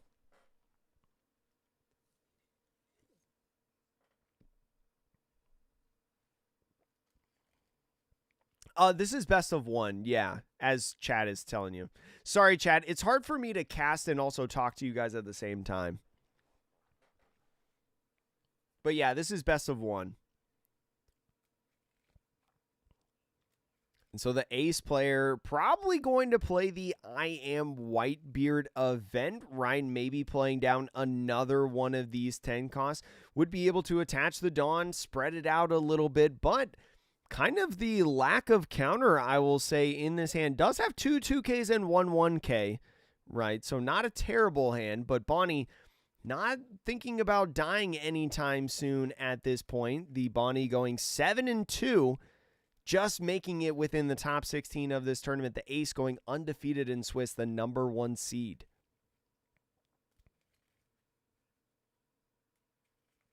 Yo, this Bonnie deck is awesome, chat. And so ends up swinging the Edward Newgate at the Stussy. So ends up getting that. May just try to focus on clearing board entirely at this point, right? Maybe doesn't want to deal with the trigger right now. But definitely love getting that blocker out of the way, right? To allow you in the coming turns to be able to swing freely at life. But just hard plays the Edward Newgate. So did not use the 8-cost event, right, that we know was in his hand. And ends up pitching an Edward Weevil. This Ace playing the 4-drop Edward Weevil from EB03. That's an interesting card that we don't see too often, right? Probably more likely than not for that on-play effect of drawing one card. Is going to give 2 Dawn, rested Dawn to the leader and Jozu. And now the Jozu going ahead, clearing that Boa. And now the Ace. Got to think about where you want to swing. It feels kind of bad to swing into this Lilith right here. But I think this is what you'll see a lot of players do against stuff like Bonnie, is get to this point where you try to starve them in a sense, right? Try to remove everything off the field so then you're only worried about 1-2 swings per turn. And especially with the Goldie Roger in the hand for the Ace, could be a tricky situation if Bonnie puts him down to 0 in this turn. Do see a 9-drop Bonnie in the hand right now that the yellow Bonnie is at a full 10 Dawn turn.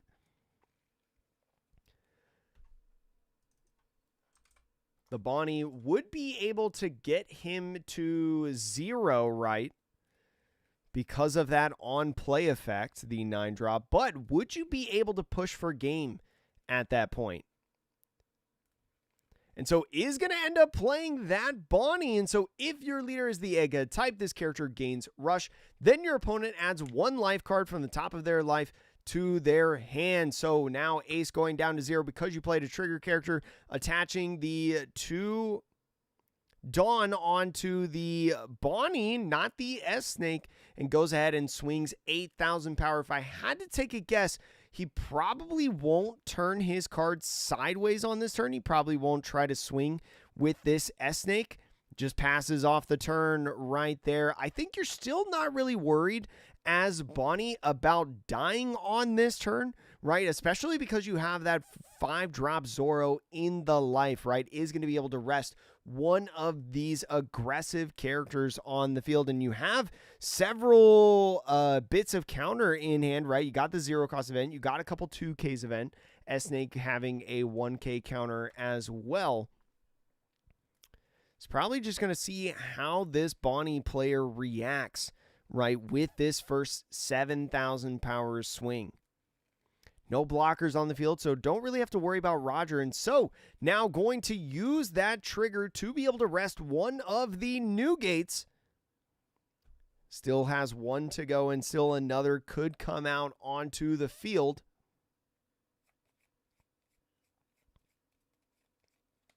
Yo, what's up, Grass Dog? How are you, Too Much Sauce? So Ace now got to think about what you want to do. Blaze Split is a very interesting card to see from the Bonnie. That's one of the alternate arts in hand. But just hard plays another Edward Newgate blocker is just going to go the slow route, I think. Just try to draw cards. Finds a little bit more counter, a 2K, 1K in the Thatch and the Yamato. You'll love to see that if you're the Ace. And now getting the 2 Rested Dawn. Going to put it on Ace and the Garp. Not going to be swinging with the Garp, right? Because it's only a 4,000 power character with the 2 Dawn. But putting on the pressure now. Swinging 8,000 at life is going to be asking for a couple cards in hand or another life. This is the top 16 round Soundwave. This is the first round of the tournament. And so Ace having 7 cards in hand, still a pretty substantial hand size, right? Because one of them could just be a regular brick to minus 2,000 power with Ace's leader effect. But Bonnie going to go down to 1. And so that is going to put a 2K Hiyori in hand. Not a Rush Bonnie. But now Bonnie drawing for a turn does see a Blaze Slice, right? So has 2 of them in hand. They're nice for extra counter, but not exactly what you're looking for. It looks like this Bonnie might be in a little bit of trouble. Especially because you took that final life. The S-Snake now, because you have less than 2 life cards, the S-Snake cannot put something like Kiku Nojo back into your life.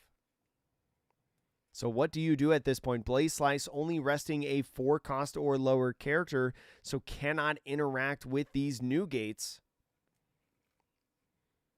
Especially when you don't have a lot of blockers. If you don't turn your card sideways now, those guys are coming in and swinging. You see 3 12,000 power characters on the other side of the field. Seems like the time is now for Bonnie to try to win this game.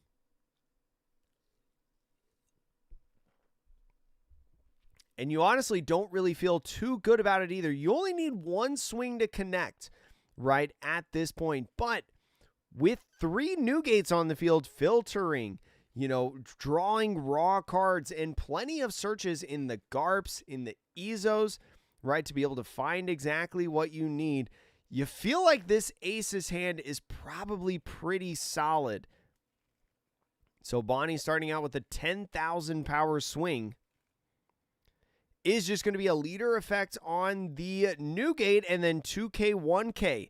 To get out of the swing, pushing Bonnie to 8, and then 2K, 1K, bringing you up to 9,000 power on the 8,000 power swing. And so now attaching 1 Dawn, swinging 8,000 power with the S-Snake. Could counter out of this now. Still could potentially be a 9 cost Bonnie that comes in, so do have to think about that. But the 2K, 2K, getting out of that attack, going to 10,000 power is pretty much going to spell doom for this Bonnie, right? Unless there's some sort of unblockable event, which I don't think there is in the Bonnie deck. Bonnie just going to swing 6 to start out. 8 Dawn left.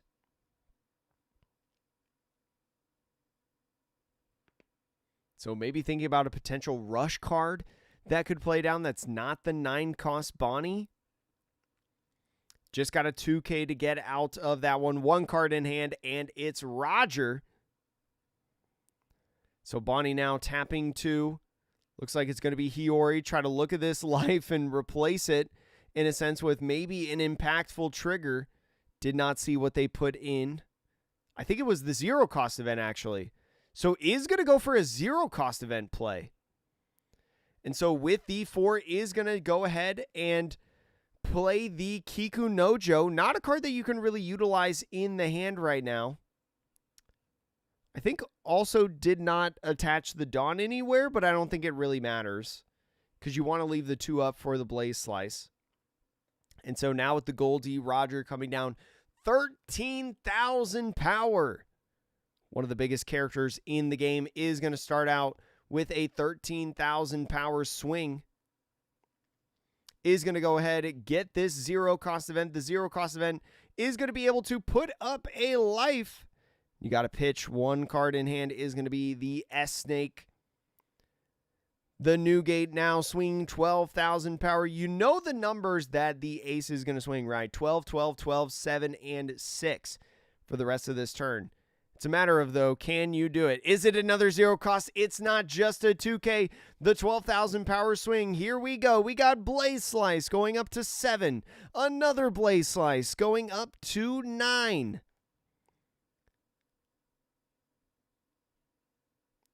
And then 3 2Ks to be able to get out of that swing. But the final Newgate swing ends up getting the win. Jozu being very impactful in that matchup, right? Controlling the board, especially in the early game, to get that Kiku Nojo off the field, right? Was one less swing that he had to deal with when he did not have really any counter in hand, right? Really showing the impact of the removal potential in ace before they start playing out all of their 10-drop new games. Still a great game by Bonnie. Still had some really cool stuff within that list, especially that 5-cost Zoro I thought was really, really interesting, right? A very cool card.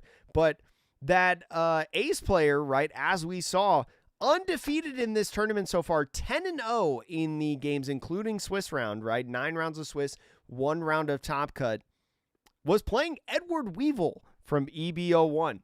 Definitely an interesting card. And if you're watching this after the fact on YouTube, for the YouTube live chat, you know, and Twitch live chat, you guys are still stuck with me if you're hanging out. But if you're watching this as the regular YouTube video, thank you so much for watching. I hope you enjoyed this. I will get the other rounds up later on YouTube. Hope to see you in the next one.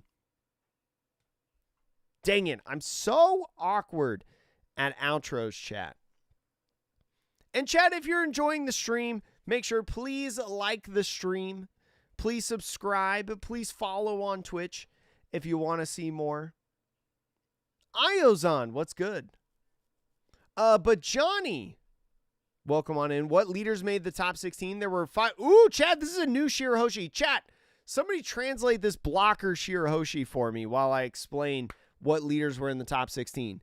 There was, oh, actually, wait, I have a picture. Oh, actually, I don't want to put a picture while they have a new card that they're revealing.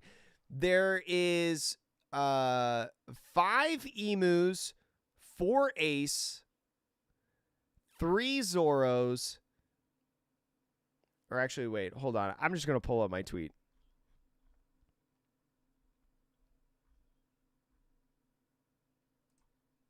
Where is it? 5 Ace, 4 Emu, 3 Green Zoros, 2 Red Black Sabos, 1 Goldie Roger, and 1 Bonnie. We know that the Bonnie just got knocked out, so cannot make it to the championship. So this is a draw 1, play 1, 3 cost or less Fishman. Nice, good card. Draw 1 card, play a character with Fishman or Merfolk, 3 cost or lower. This is a good card. Ooh, new sugar, Chad. Purple sugar has an on KO effect, right? So it flows well with Don Quixote, Doflamingo's effect. I think it has something to do with, the on KO effect has something to do with 6 or more Dawn. And I think on play, is it ramping a Dawn as rested?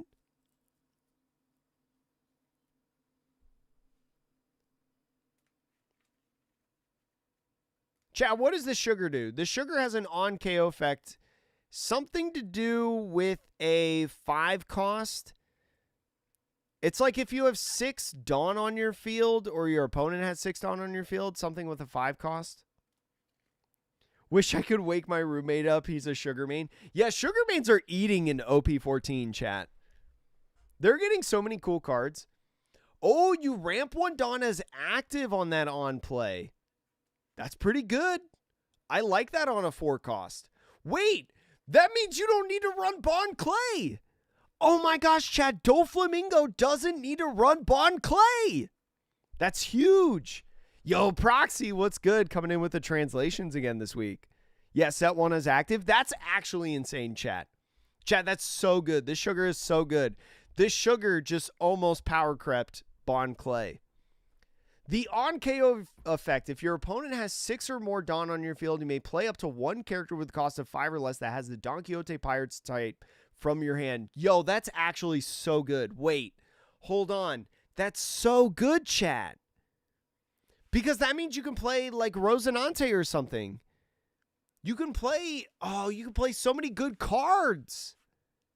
Wait, that sugar's so good. Oh yeah, I mean like you could still play Bond Clay and the sugar to consistently have a ramp 1 on 4 Dawn. But what I'm saying is like you don't have to. Yes, Dofi is the one that redirects attacks. Yeah. My goat. My goat Dofi.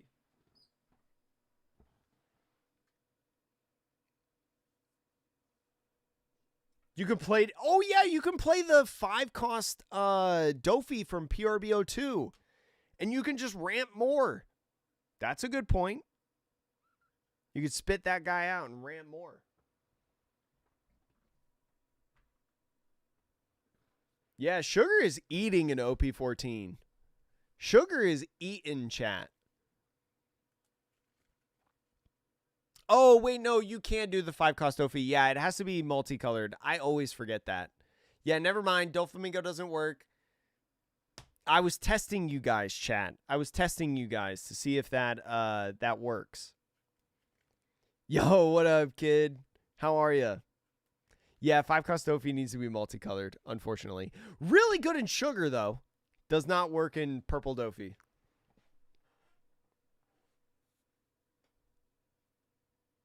Does not work in Dofi, but works in sugar. Sugar, very, very nice. Oh, I'll turn the music that they have back on, chat. For you guys.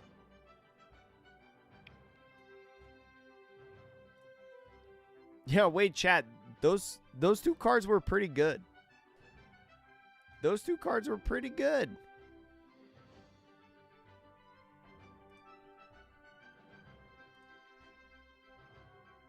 Where would you put Zanji in the tier list? Zanji, I think, is... I mean, I put out a EB03 tier list this week, chat, if you want to check out the YouTube channel.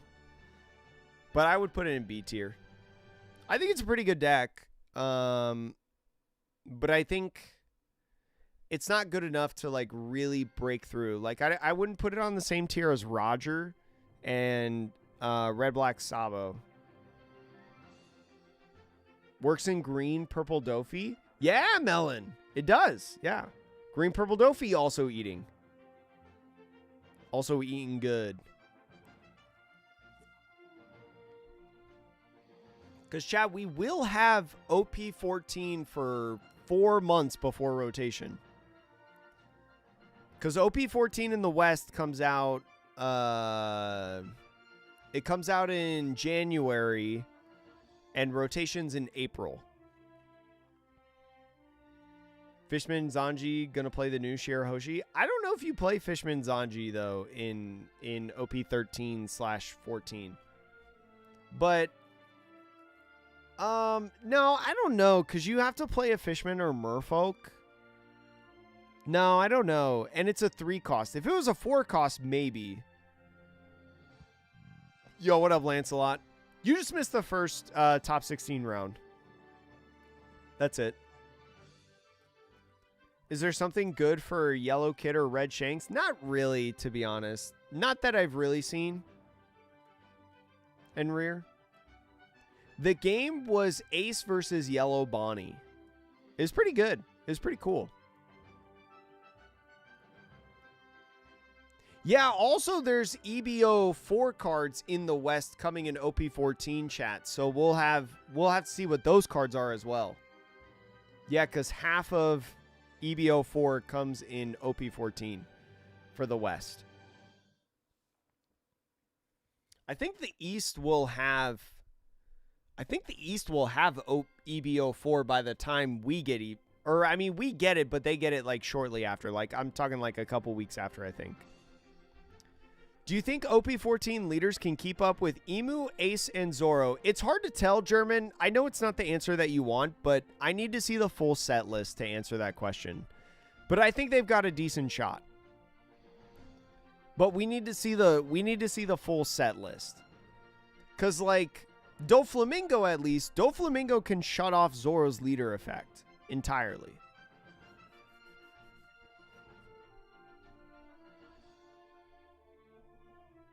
Ace won the game. Yeah, Ace won the game. Yeah, Red Shanks is tough. Red Shanks is tough in my opinion. I would not bring it to a tournament.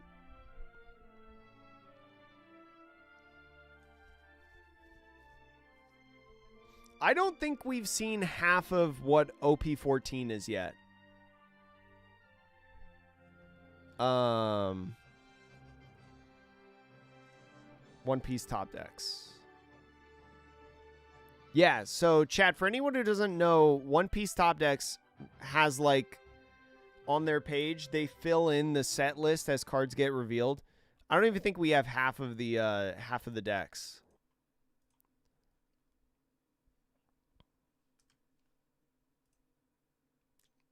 All right, chat, let's see what the next round is. Ooh, the top deck distribution. There's 4 Ace, 2 Emus, and 2 Zoros, chat. So all the fun that was in the tournament, the Rogers, the Sabos, they all lost in the top 16. So it sounds like this format has not really changed at all. 4 Ace, 2 Emu, and 2 Zoros left within the top 8. Dang, that was quick. That was fast, chat. Holy moly. Holy moly.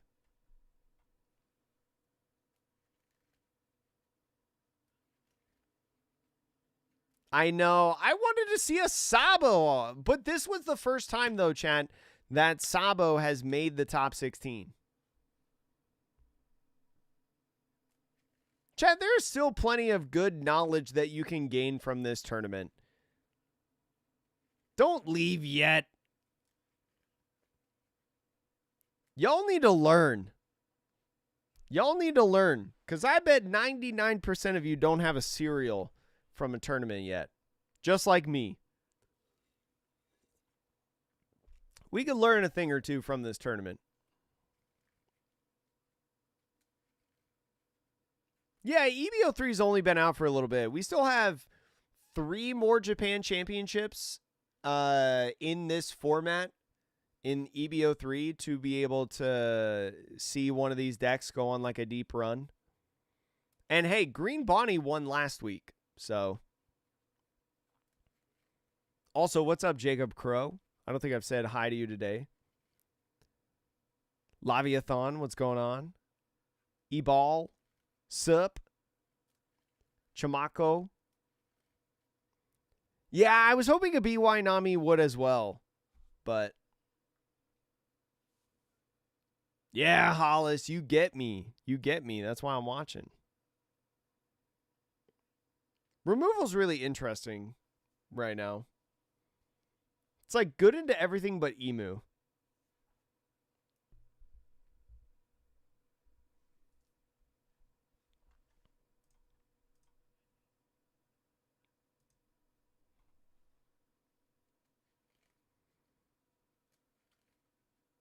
Anel with an animal build deck? I don't want to play against Anel. I'm glad Anel's not in this format.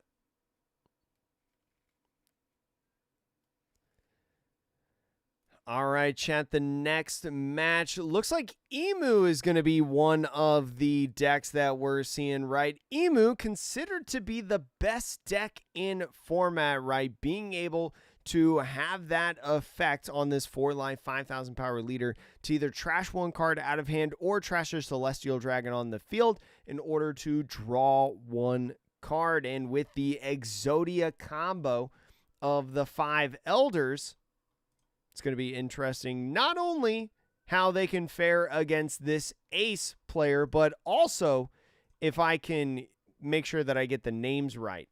The ace, we're seeing the ace once again, but a different player this time.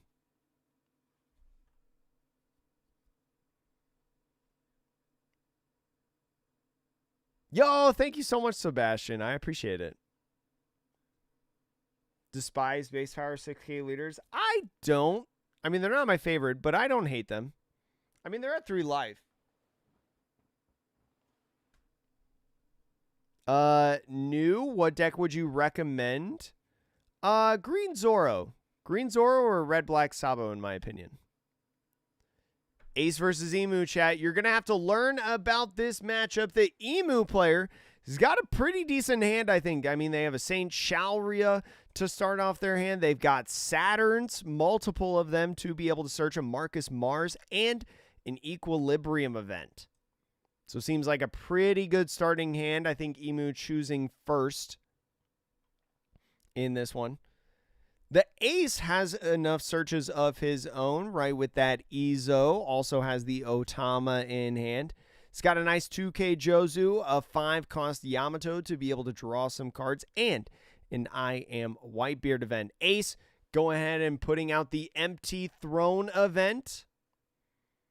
Yeah, Ace has a really good hand. Or, I'm sorry, Emu has a really good hand.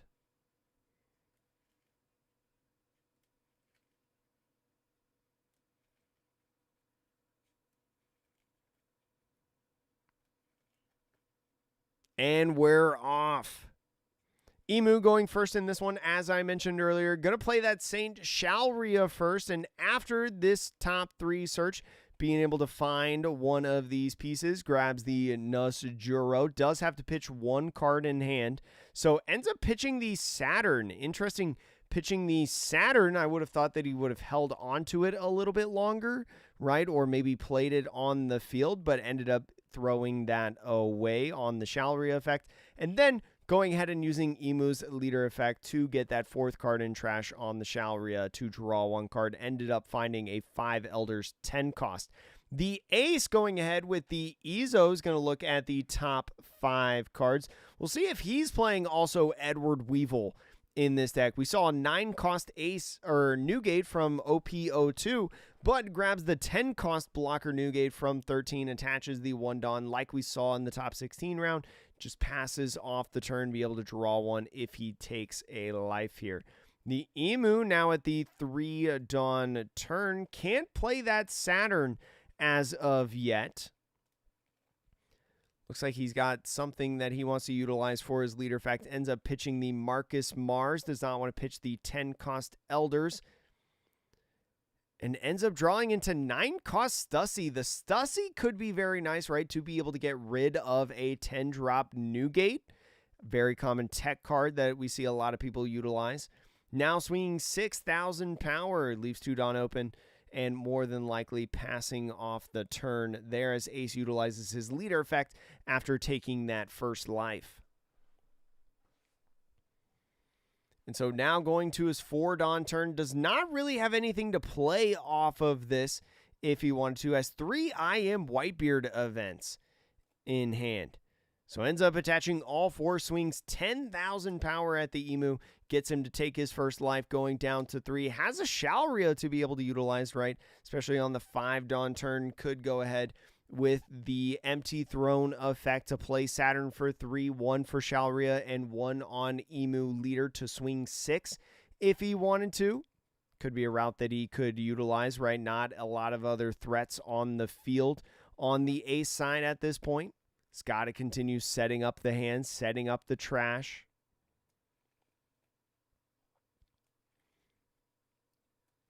And so now attaching 1 and swinging 6 is at least what I was saying at the start, or at the end of it, I should say.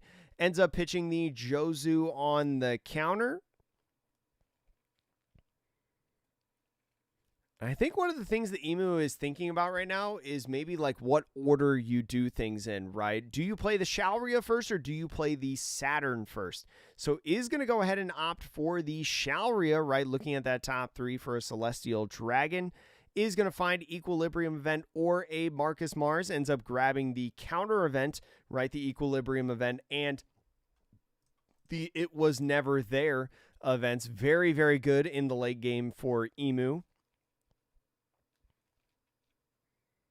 Yeah, I think Emu's looking good in this game, looking at the Ace's hand.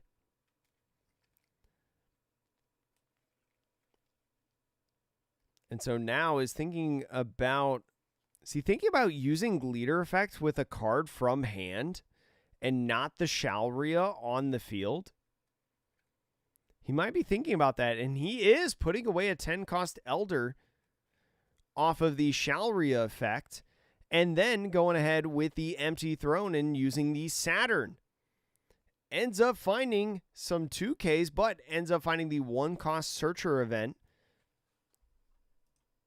The 5 Elder Stars are here, maybe going to be utilizing it in the next turn. Has not used Leader Effect, pitched the 10-cost Elder off the Shalria, and so ends up pitching the 1-cost event that he just grabbed on his Leader Effect. Ends up finding a Warcury. Interesting game between these two players going on right now.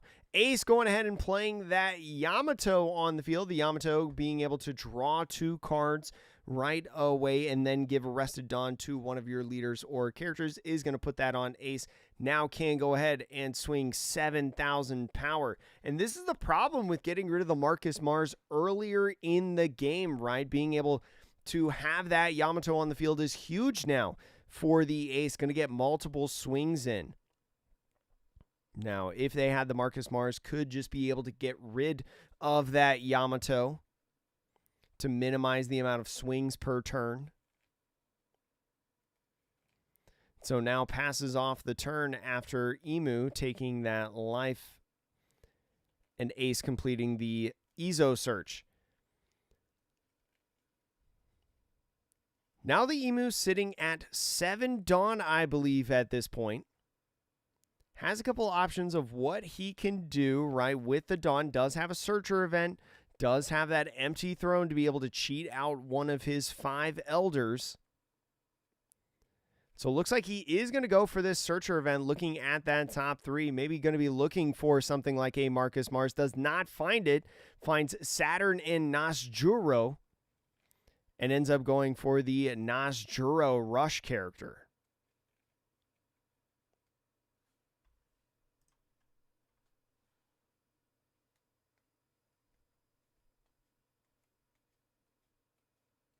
Yeah, I don't know why he pitched the Mars so fast. I would have pitched like the Nasjuro, I think, before it. But ends up using Leader Effect on that Shalria to be able to draw 1 card. Ends up finding another Elder Searcher event. Looks like he may be going in just with that as well. Still has plenty of Dawn to work with, right, to get multiple swings in on this Ace. Especially with that Empty Throne event, or I'm sorry, stage. So goes in with the 5 Elder Stars are here. Does find a Marcus Mars, the exact card that he was looking for after pitching 1 earlier in this game. And now goes ahead and swings 6, a 1K counter off of the Jozu, using the Empty Throne effect, getting the Marcus Mars and pitching the Nasjuro to get rid of the Yamato. Is going to let Ace draw 1 card, but I think you're okay with that if you're the Emu, right? You have to be able to control the field at this point. So probably not going to be swinging with this Saturn right now. Saturn being a 5,000 power character. Want to leave that 1 Dawn up for the Equilibrium event. So now goes for the draw 4 turn on 8 Dawn. This Ace is hitting. Could play the I Am Whitebeard event, right? Establish a 10-drop Whitebeard. and is going to do exactly that. Plays one of his 3 I Am Whitebeard events, gets the 10 drop down, going to be able to draw 3 trash 2 after not opting to take the life as part of that second effect on the I Am Whitebeard event, which almost nobody does, by the way, if you're ever curious. And so now putting the 2 Dawn on a leader and character just puts it on the Newgate. Doesn't really matter where the character Dawn goes. Now swings 8,000 power. The Marcus Mars is a blocker, but going in with the It Was Never There event for plus 4,000 power is going to go to a perfect 9 to get out of that swing and still have 2 life. So now with that 9 Dawn, like I was talking about earlier, the Stussy could come down right here and the Edward Newgate could fall. The problem with that, though, is that you wouldn't have any other Dawn to be able to swing, right? Because you're only at 9 Dawn, and Stussy costs exactly 9. It's not like you have a Jupiter on the field right now to be able to boost up these different elders to 7,000 power.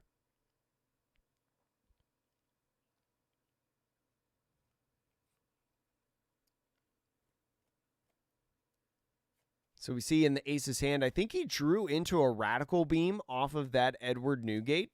Going to be a nice card.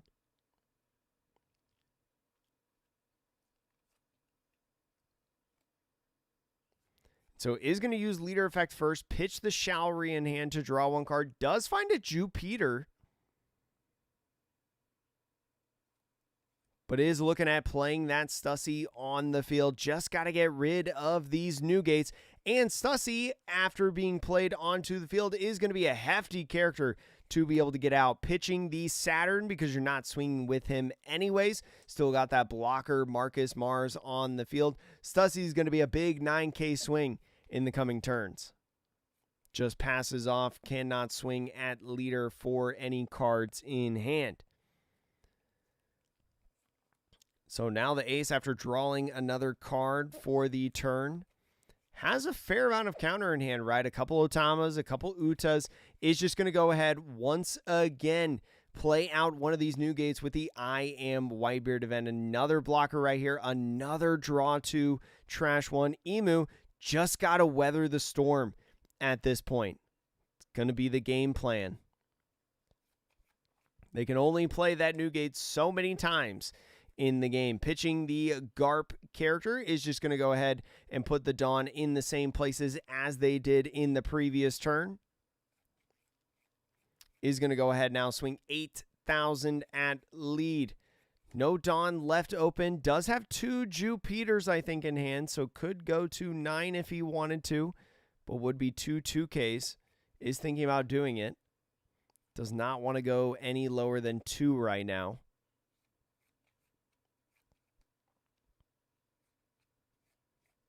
And so is going to do exactly that. Give away those 2 Jupiters and putting down that Ezo to do another search. You got a Radical Beam in hand, so you can leave that 1 Dawn open. Just looking for a good Whitebeard Pirates card. Marco, a nice one, right? Even though it doesn't have counter on it, could be able to utilize your leader effect. And is actually going to tap out all the Dawn right here. With that 1 cost, maybe try to find Goldie Roger in the deck, right? One of the reasons that this Garp is so good, right? It finds a lot of your 3 cost and higher non-Whitebeard pirate cards like Yamato, like Goldie Roger, but also finds a lot of great Whitebeard Pirates cards, right? Like a 10-drop Whitebeard, like a I Am Whitebeard event, Jozu, Marco. Lots of good uses for this Garp in this deck. And now passes off to Emu for his 10 Dawn turn. Yeah, the Ace has counter for days right now.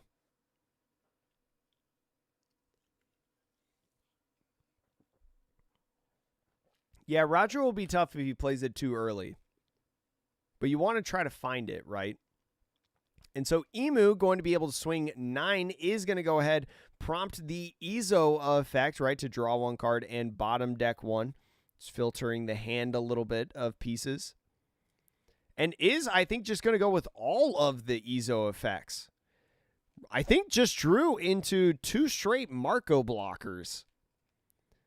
So you're probably okay with getting rid of one of these Marco blockers. You don't need all 3 of them in the hand.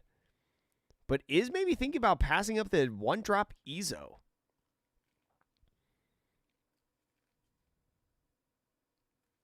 And so is going to block that Stussy swing, and is now going to go ahead with the Marcus Mars swing. 8,000 power. Again, 8,000 power, like I mentioned in the previous round, is just a nice number to be able to hit with ace. Is going to force 2 cards out of hand, either 2K, 1K, or leader effect in some sort of counter. Only has to rest 3 for the 10 elders. So pitches the Marco for the leader effect and a 2K Otama to get out of that swing. Ends up using leader effect to pitch the Marcus Mars to draw 1 card. Finds a War Curie. And so now on the empty throne is going to play the 10 cost out on the field. You rest 1 to be able to get the Exodia combo off, right? Play out all 5 of the elders. And I think he's got all 5. I think he put a worker. Yeah, he put a worker in trash earlier in the game. So does have to pitch 1 for that 10-drop effect. And here comes all 5 elders. Still 3 Dawn to be able to work with after the on-play effects.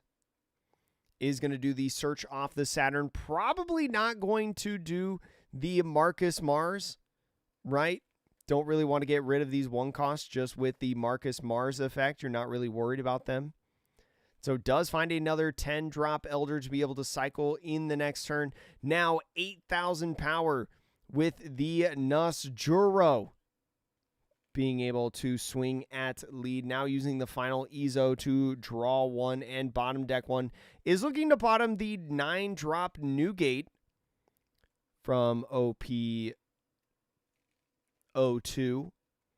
And so now counting up the amount of cards in trash, I think he's got 19 cards in trash. So Emu being plus 1,000 power because of that empty throne stage during his turn is going to go ahead, swing 8 as well, and a 2K gets him out of the attack. Passes off the turn. This is the part where Emu gets very tricky, right? Especially with the 2 blockers that he's got with the Marcus Mars and the War Curie. And so Ace now attaching 1 Dawn is going to go ahead and swing 6,000 power to start out the turn. Might just go ahead and play 2 Marcos there. So ends up blocking with the War Curie to be able to on KO, draw 1 card. Is now going to block with the Marcus Mars. And so now for 4, playing out a Marco, another 4, playing out another Marco. Marco, a nice card in this matchup, right? Because if they try to Marcus Mars KO it, right, to try to get past 1 blocker without swinging, well, that means Marco's still drawing 2 cards. Ace now pretty much fully set up, and Ace, after having what seemed like his whole deck in his hand, now only has 4 cards in total. So on the 7,000 power swing, from the Zoro is going to go ahead, leader effect on that Ace to minus 2,000 power. Another 7 with the Saturn. Block with one of the first Marco to draw 1 card, or 2 cards off of the on KO effect, and 1 more off of the Ace leader effect. Is going to be a 10-drop Newgate, a Garp Searcher, and a 10-cost Roger.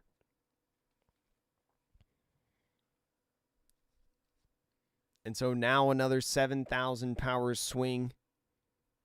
Is thinking about utilizing the Radical Beam right now to get out of there, but ends up going with the Marco instead to draw 2 more cards, refill the hand back up. Can't tell exactly. I think it's a 1-drop Ezo Searcher, red Ezo Searcher, and something else. Can't tell exactly what it is. Looks like a 4-cost. Think a Jozu is what it is. Nice Jozu 2K. So nice amount of counter on the draw. The boa sleeves came out like when the game first came out. They're like OP01 sleeves, I think. So Emu now has to think about the rest of his turn. Is thinking about just attaching 1 Dawn and swinging 7,000 power.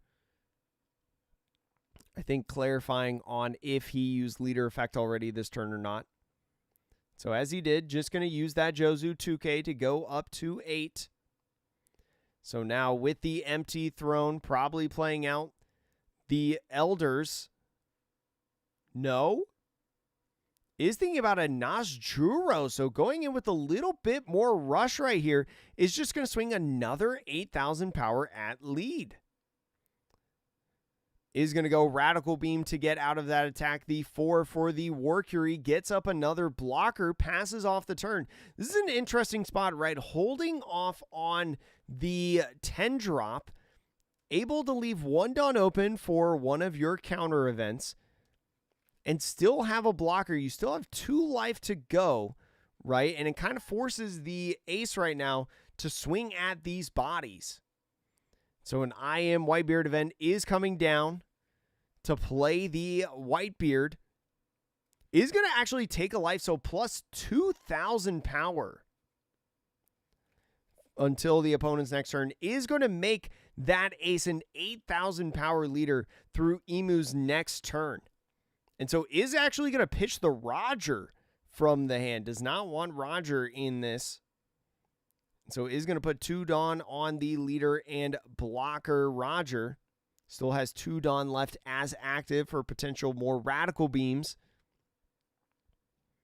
I would have loved to see the Newgate pitch instead of the... Oh, I guess he already has a Roger in hand. He has multiple Rogers that he had in hand. Now that makes way more sense. And so starts off with a 10,000 power swing, I believe.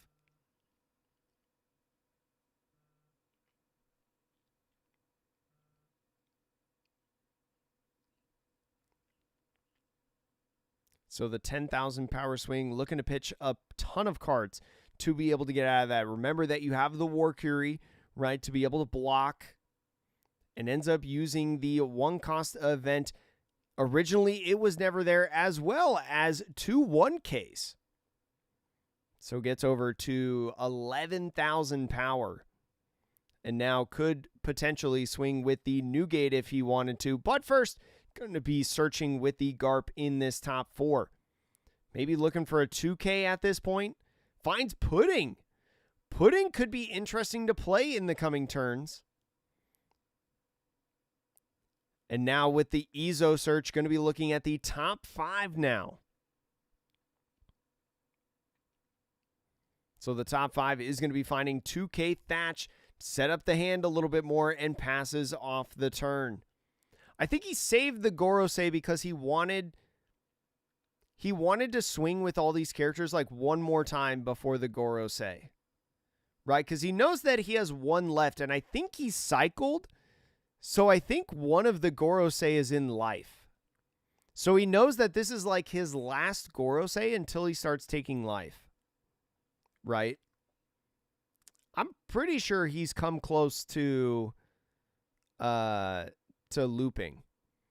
But anyways, starting out with an 8,000 power swing, right? Because Ace is an 8,000 power leader, he's going to have to swing 8s to be able to match.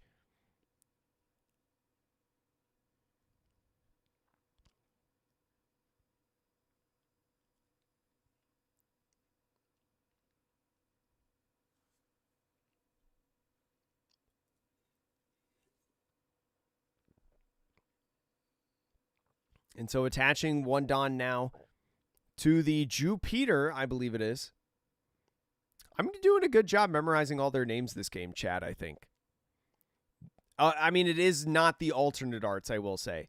And is going to go ahead with the Atmos to get out of that swing. Still has not used leader effect, I believe.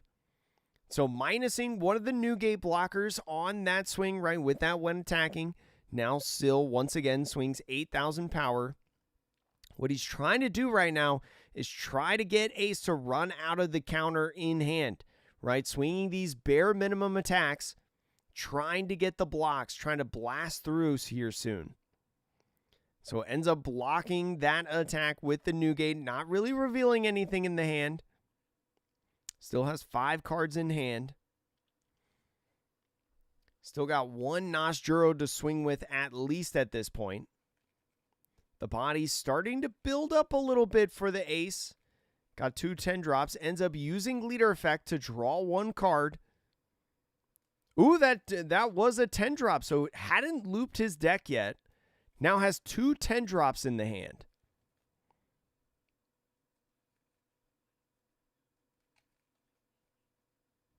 So he didn't have one in life. Because, right, he played one earlier. He trashed one at the beginning of the game. These 2 that he has in hand are his last 2. And so now you play one this turn, right? Although, what card do you pitch out of hand? And so now, swinging. Is he swinging at the Newgate and minusing it yet again? It would be 8,000 power on 8,000 power if he was. Because of the 2 Noshjuro swings, the Newgate is minus 2,000 power twice for the entire turn. If he's swinging it at... He's got to be swinging it at lead, I think. They still have 6 minutes left in this game. Was swinging it at lead. Did take that life. Draws 1 card. Finds a 2K after finding the Cavendish. Has not used leader effect yet. Now at 0. Goldie Roger is active in this game.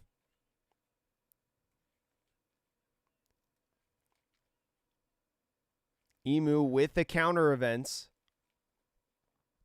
Still has a couple of them left in the hand. See, originally it wasn't there. We see 2 equilibrium events.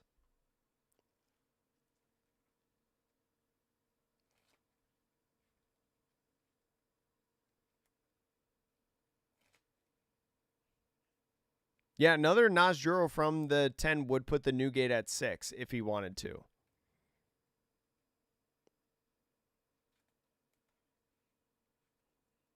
If we're assuming the Noshjuro power minuses were in the correct place.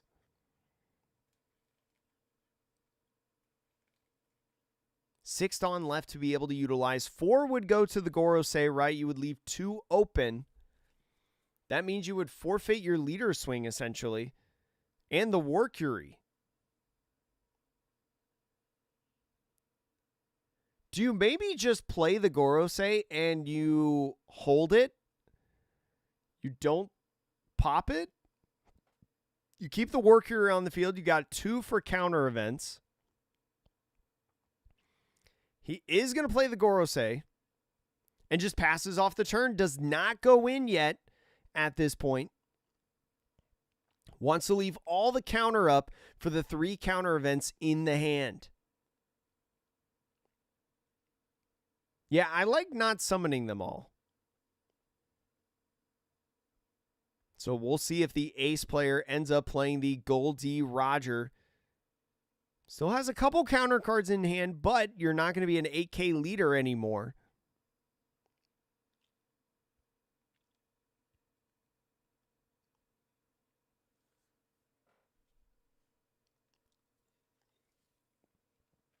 I don't know if Red Rocks... I mean, Red Rocks would help you in this situation. But you can't... You can only remove the 10 cost. So I guess, like, you could be worried about the 10 cost. Because, like, if you don't kill these characters right now as the ace... If you don't swing at these characters... Which would, therefore, extend the game for the Emu... But then you have so many more swings coming at you yet again.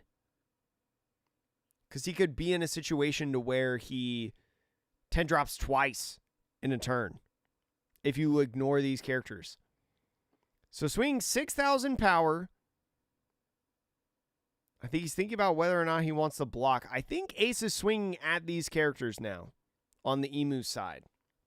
We've got 3 minutes left before we hit overtime. I think we'll reach a conclusion of this game, regardless if we hit overtime or not. is thinking about using one of the counter events, regardless if he's swinging at life, regardless if he's swinging at a character. The equilibrium, gonna get him out of it. So we're back off to the aces part. The plus 3,000 there. The ace is looking at playing the 9-drop Newgate this turn. This would get him to be an 8,000 power leader yet again and make the math pretty difficult for the Emu.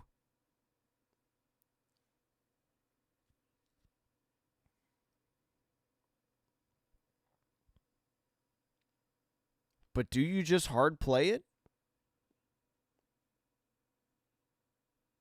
Just think about playing the... I think he's thinking about either playing the Roger or the Newgate. Yeah, I think he swung at life. I think he swung at life and not a character. And so now the Goldie Roger comes in. No blocking able to happen. Turn these Newgates sideways. Another 12 coming in. And then a 13. Here's 1. Here's 2. And there's the counter to get out of the swing. And now, with no blockers left on the field because of the counter events that were left. Yeah, also did not block with War Curie. Well, he couldn't because Goldie Roger. But now with these swings, 6,000 power, 8,000 power, 8,000 power, 8,000 power. Going to be able to get the win. Emu taking down the ace. It was a little shaky there for a second. Whew. Well, I think, Jacob, that here's what the ace was thinking, Jacob. Here's what I think. 1, I don't know if... Okay, let me answer Jacob first. 1, I don't know if the ace could have survived the turn with the onslaught of bodies that were going to come down and swing at a 6K leader, potentially 8. I don't know if he could have survived with the amount of cards that he had in hand, right, at 0 life, with all 5 of those bodies in, and then the resurgence of the Gorosei, right, with the Najuro, another play. Also, with all the searches that the Emu did, they only revealed equilibrium once in the searches. So the Emu left up the Dawn and put the ace in a position to say, do you think I have these events? And then the War Curie, right, not swinging with the War Curie, put ace in a situation that said, okay, you need to have Roger, right? Because if he didn't have Roger, Emu was going to win that game much more easily, right? Leaving the War Curie up, like, he was very confident that he wasn't going to die, especially with the counter events. So not swinging with the War Curie says that, okay, you need to have the new Mr. 2 chat. You need to have the Roger to be able to get out of this.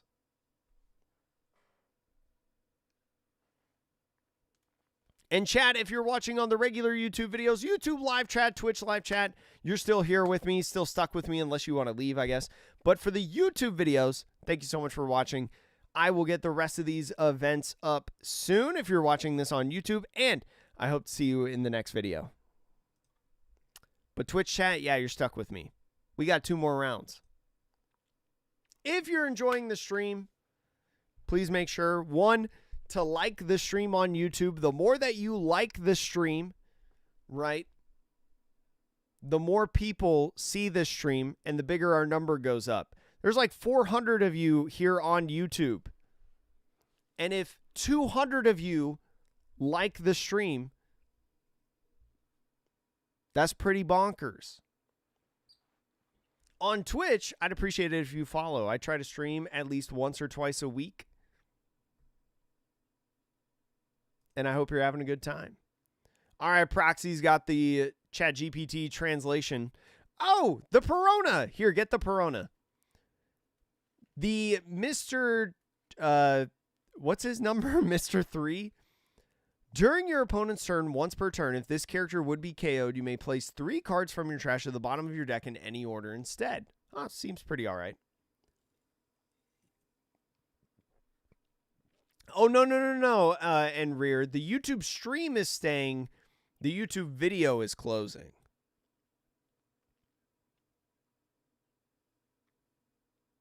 Hey, appreciate you, Hollis.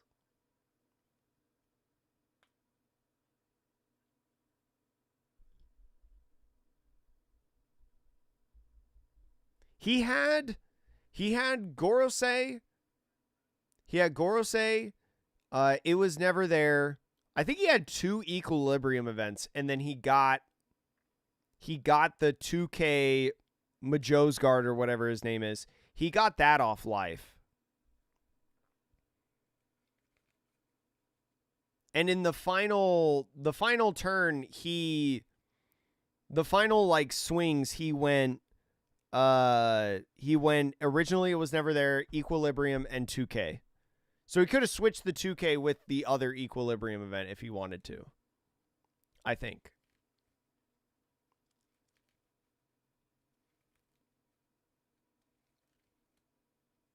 Or wait, no, he Equilibriumed off the... No, actually, I'm wrong, because he Equilibriumed off the first swing. So yeah, if he didn't have that 2K off life, he would have... Would he have died? Did he need just any counter at all? Could he have done it with a 1K? Oh, we got 2 2Ks off life. I know that he got the Majo's Guard off life. I didn't see what the other one was. I think Ace potentially had a chance, but I think it was really difficult.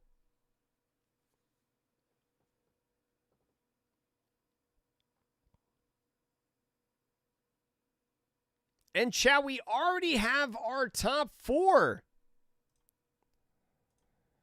The top 4 now announced in this tournament. 2 Emus. The Emus have been taking names in this tournament, chat. We watched one of them win earlier in this tournament. 1 Ace left and 1 Green Zoro.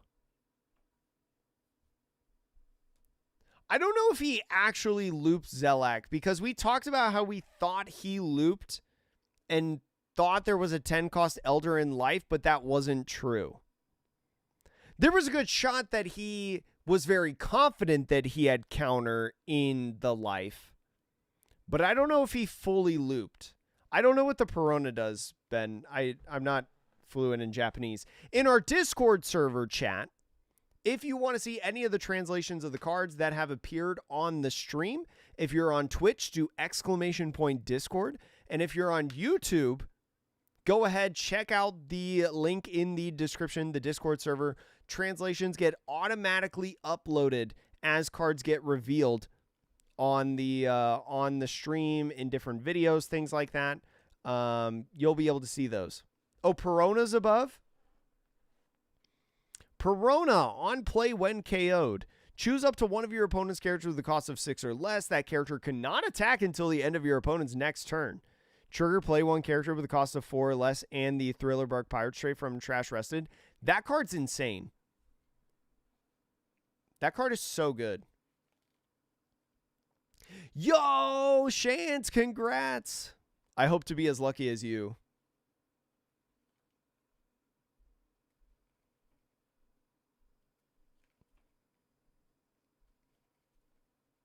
Z, not counting you, but probably at least 390 people probably care. And then 58 more on Twitch. Infinity, Duke, Hashka, thank you so much for following over on Twitch. Carl, what's good? Did I already say hi to you? I'll say hi to you again, Carl. You know what, Carl? You get a second hello. Luis, there was 2, was it 2 or 3? There were 2 red-black Sabos that made it within the top 16, but they both lost in top 16. We did not get to see one on stream, unfortunately. Yo, SP Luffy and Gold Roger Don. That's pretty sick. Well, I don't know what the matchups were, John Michael. I don't know what the we don't know what the matchups were for like most of this tournament or for most of the top cut bracket, right? So who knows? Yeah, we're in the top 4 now. Komuro Scion. I'll call you Scion if that's cool. But we're in top 4. 3/4 of the participants in the top 16 are out. Right? Yeah, 3/4. I'm like, is my math correct?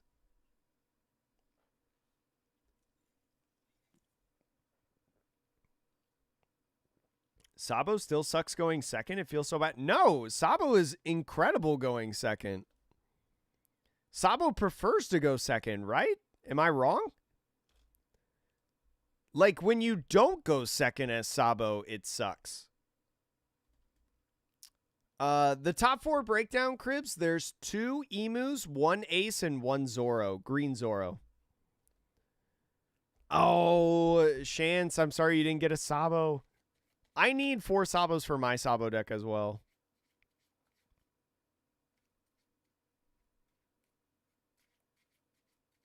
I think Sabo's like a very fair deck. All right, chat, we're going to be watching the Green Zoro. Green Zoro with that activate main once per turn, Dawn ×3. If you battled a character within the turn, you can restand your leader. You just can't swing at 7 costs or less for the rest of the turn. Definitely very, very good, especially in OP12. A little bit worse in OP13, I think, but still one of the top 3 decks within this format. Still a very, very strong contender, and it's going to be curious to see how it fares up against Emu, right? We watched Emu in the last game. Very interesting game against the Ace. Not the same player, right? A different player piloting Emu, one of our 2 left in this top 4, but definitely couldn't have just gotten lucky to get into a top 4, in my opinion. Definitely great players within their own right. Oh, yeah, going first. Yeah, going first is really bad for Sabo. Zoro might be cooked here. It depends. Looks like Emu is going first in this game.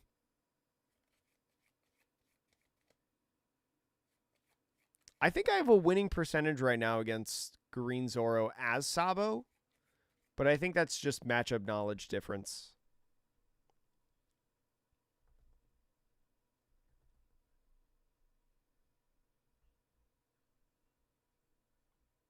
Also, Jolio, I don't know if I've said hi to you today. And Ray, what's good? Good evening. Good morning.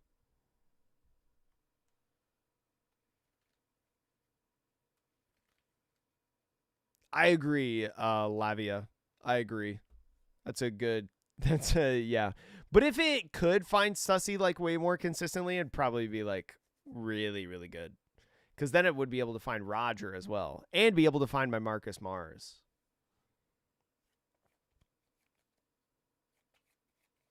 Chad, who do you think wins? Emu going first or Zoro going second? Who wins? Let me know.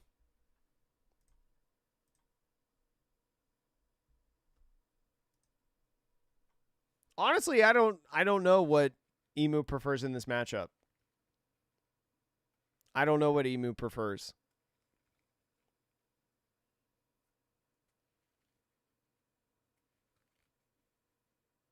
Really good 3 Dawn, 5 Dawn play. Yeah, like Sabo doesn't have good 3 Dawn, 5 Dawn plays, really. Your best 5 Dawn play is like playing Hack and then, or Koala, or the new McDonald's promo Sabo, and then using that 1 Dawn for lead.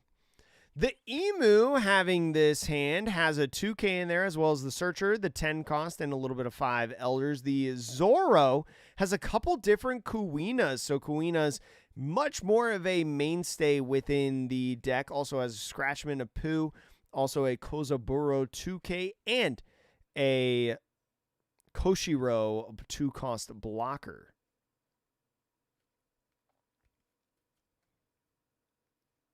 Has to starve green Zoro. Emu prefers second. You bet on Emu.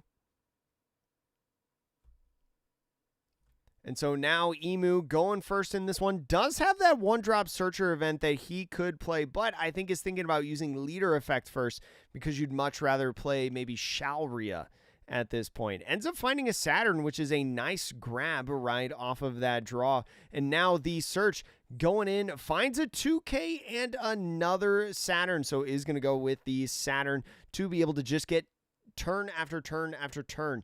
That search passes off to Zoro. Zoro now going to 2 Dawn. Does find a 0-cost event, but just plays a Koshiro and passes, right? Gets that nice blocker off the field to protect the slash characters in the future from something like Marcus Mars. The Emu now at 3 Dawn doesn't really have a 3 Dawn play, but is going to go ahead and use leader effect first, more than likely to be able to potentially find something else to play on the turn, but we could just see a big swing at face. And so now the Emu drawing a Marcus Mars, again, doesn't really have anything, but if he wants to starve the Zoro, will just pass off the turn.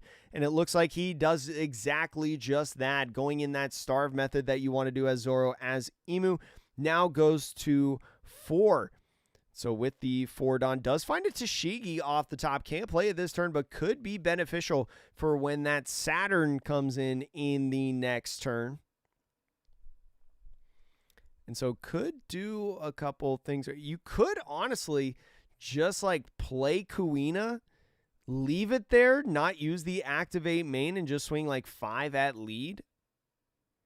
That could maybe be something you could do just to be able to set up the amount of different options that you can utilize to rest, especially on the 4 costs.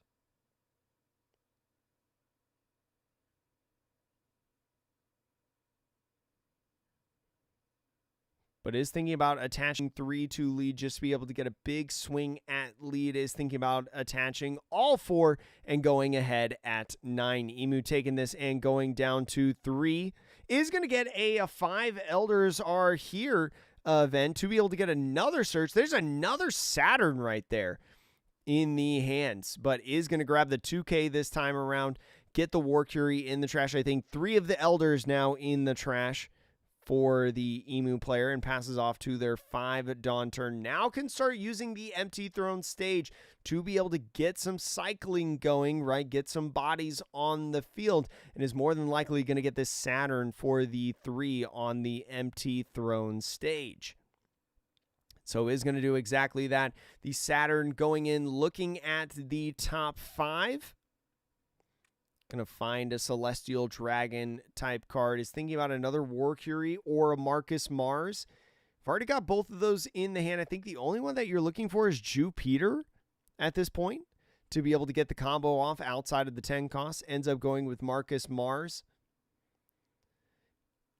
Oh no, has a Jupiter in hand. My apologies. And so uses the leader effect to get the Saturn in the trash. This way, if they want to play Tashigi down, right, that Peach Momoko, beautiful, beautiful card in my opinion, Tashigi, it's not going to be able to rest anything. You'll still get the 3 Dawn onto your leader, but it's basically almost like a wasted on play effect in a sense.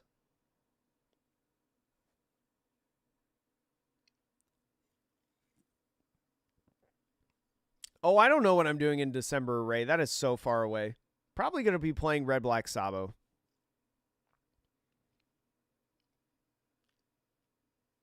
I think I see a fair amount of Doflamingos play the 0-cost event. Or I'm sorry, enough Zoros play the 0-cost event.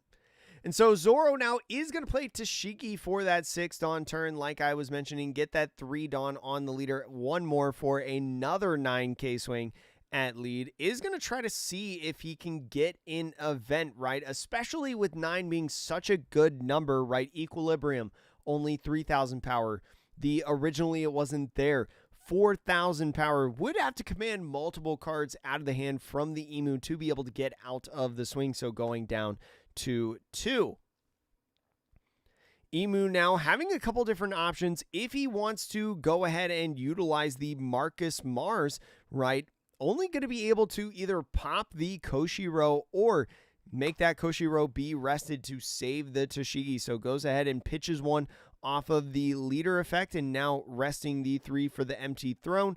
Is going to go ahead, I think, and play another Marcus Mars. So the Marcus Mars is going to force that Koshiro to get off of the field, right? Pitching that Warcury, and now sets him up in the next turn. If there's no protection effect, right, from another 2-drop Koshiro, is going to be able maybe to get another turn with that other Marcus Mars in the hand to get the Toshigi off the field, right? Removing the 5 cost, original 5 costs or less to minimize the amount of swings.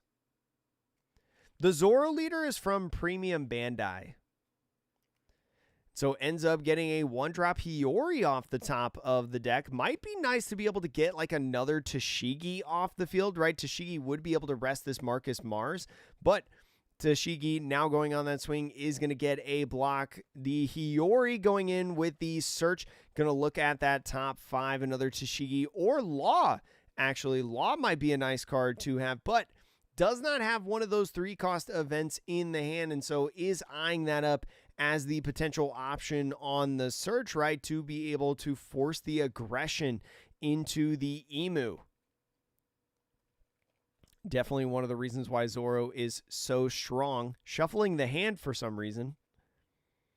Maybe to mix up the hand a little bit. This is EB03 format, Durian.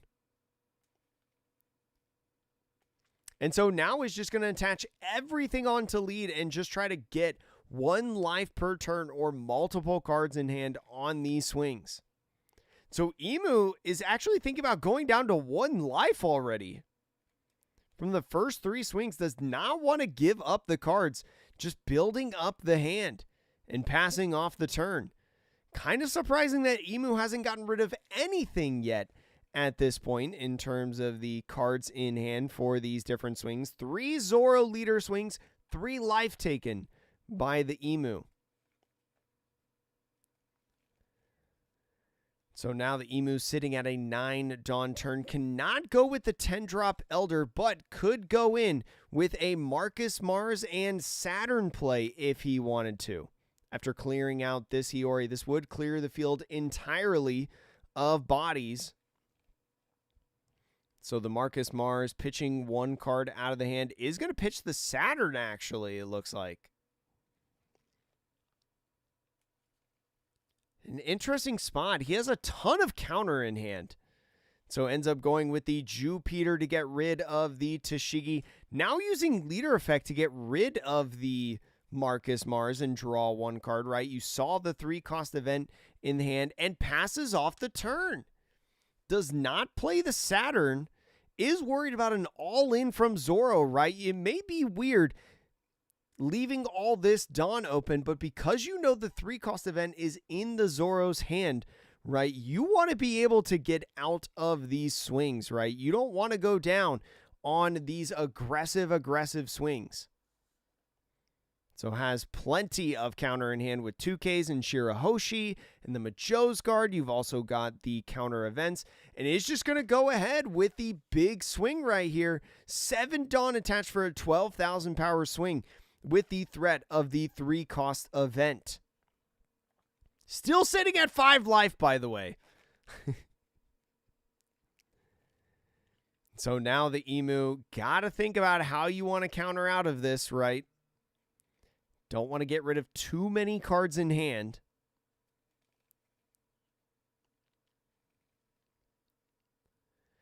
So with this 12, if you go in Equilibrium and it was originally never there, that's only 7,000 power to match the Emu. He's taking this life. He's going down to 0. And the 3-cost event going to restand another 12,000 power swing. He's got to counter out of this one. And it's going to be 2 events. 2, it was never there to go up to 13,000. And passes off the turn to the Emu. The Emu now drawing 1 card. It's going to be a nice 2K in Jupiter. That's pretty good. Thinking about maybe playing the 10 cost now on this turn.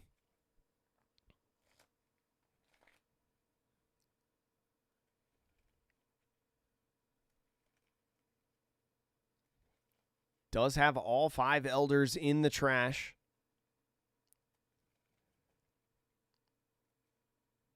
So is thinking about attaching 2 to lead and swinging 7,000 power. Could be 8,000 power depending on how many cards he has in trash. One thing I got to start doing in the Emu deck is I got to start counting how many cards are in trash. But playing that Elder off of the empty throne and pitching the Mary Joie to be able to get the 5 Elders out onto the field. 1 rush character, 2 blockers, and a nice search to be able to find a counter event or a 2K. Ends up finding another 10 cost Elder. So maybe thinking, if I can get out of this turn, I'll be able to play another 10 drop Elder.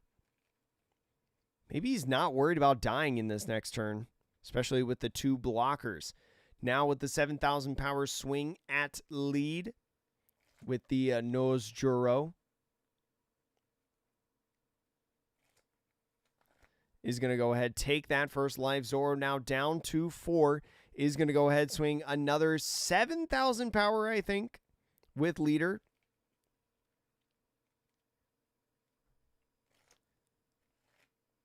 Well, if you think about it, the more he uses 9 sword style Demon Asura or Kuina, that is theoretically less Dawn attached to his leader, right? Because both are minusing the max amount of damage that Zoro can output. So I don't know if he gets owned. It definitely stinks, but it's not. It could be worse. So Zoro ends up taking that life yet again, going to 3. Emu thinking about using leader effect now to get rid of this Nazjuro, right? A body that Zoro could swing into. Ends up finding another. Originally it wasn't there, and with 4 Dawn open, yeah, I don't know if he's gonna die in this turn. Yo, nice, Davio. That's awesome. Congrats on the poll. I know, I want them so bad. I just want one of each. I don't want a play set. I just want one of each. That's it. Is that too much to ask? So now Zoro got to be thinking about what he wants to play. Was thinking about playing down the Kuina, right, to be able to rest the War Curie. Oh, was thinking about playing the Tashigi. The Tashigi would allow him to have another big body on the field, but because you know you have the 10 drop on the field, you can't protect the Tashigi. But Tashigi not having counter on it may just be more valuable than the Kuina. Or less valuable in the hand than Kuina. And so 3 Dawn going to Zoro.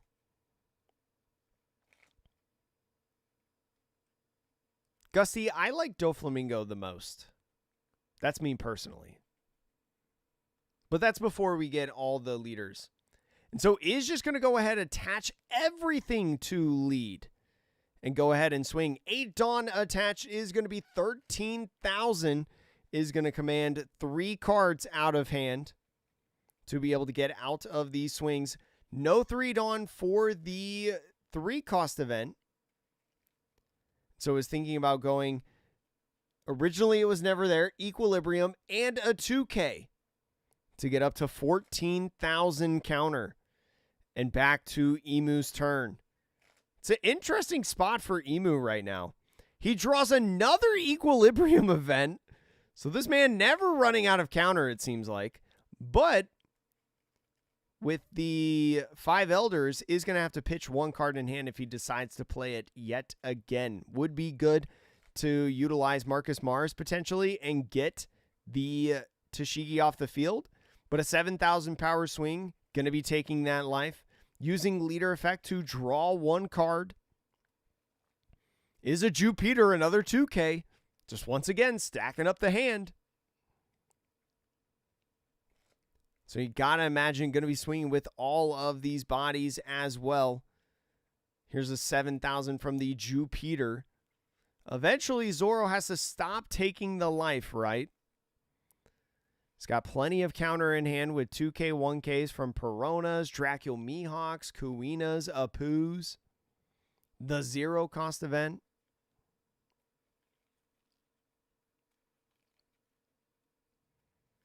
Definitely an interesting spot in this game.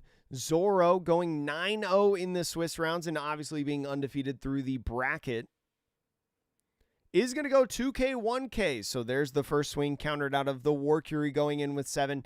Definitely going to be playing that 10 cost on this turn.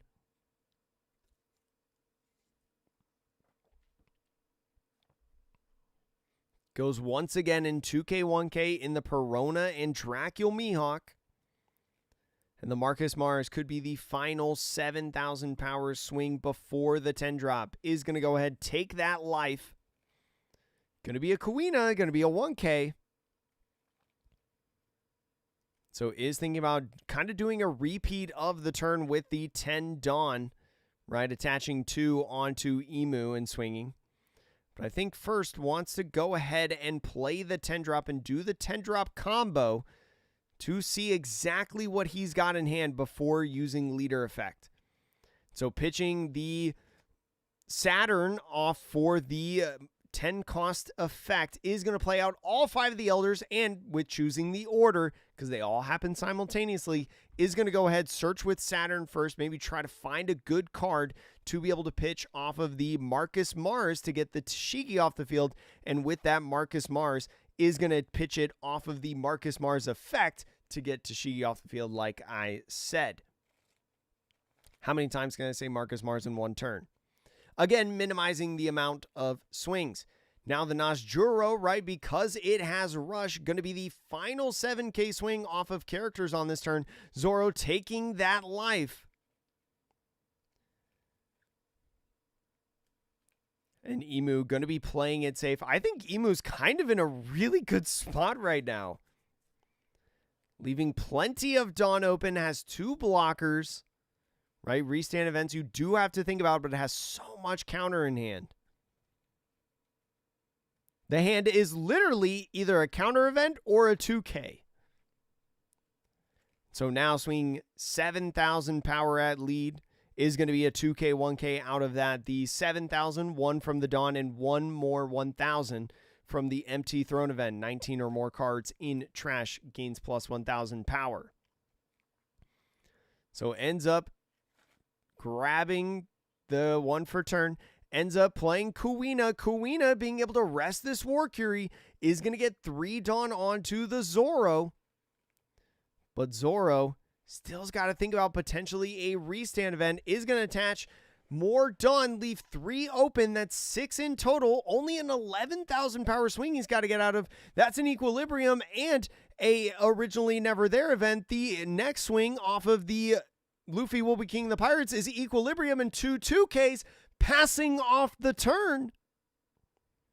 And now going into Emu. Emu looks like going to be winning this match. Is going to go ahead and swing with the Warcury to be able to hit for game. And Emu is going to be making it into the finals. The Marcus Mars being huge in that game, as Ben is saying in the live chat right now. The Tashigi not staying on the field was big in this one, right? Being able not only to get rid of the 2-cost Koshiro there at the beginning, but then in the next turn to get rid of the Tashigi and then get rid of Tashigi again, ended up mattering so much in that game. Definitely an excellent one, especially if you're having trouble as an Emu player navigating the Zoro matchup. Right, even though this is EB03 format, you could probably take a lot of things from that game and implement it into OP13. For the YouTube video, for the live stream chat, I will still be live for the finals, so don't go anywhere. But for the YouTube video that gets posted after the live stream, make sure to go check out our channel to see the finals. We'll see you later. And chat, as I mentioned, I'll still be live for the finals. Don't worry, don't worry, don't worry.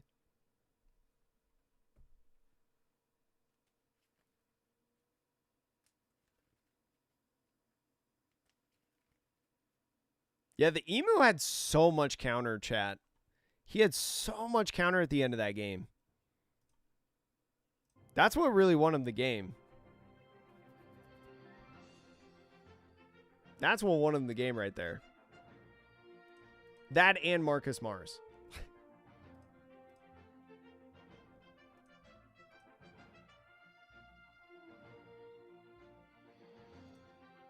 I think the Thailand Card Fest chat has been One Piece every single round.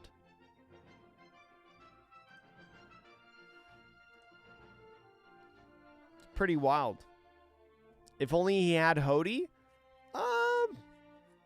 Hody was fine.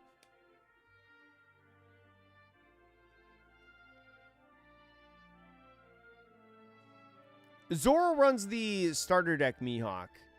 I don't remember if he had the starter deck Mihawk at the beginning of the game, but he definitely had one in the game. But also he didn't really have... I think he had it in the beginning of the game, but he didn't have anything good to play it off of, right? He didn't have the new OP13 Zoro to play it off of.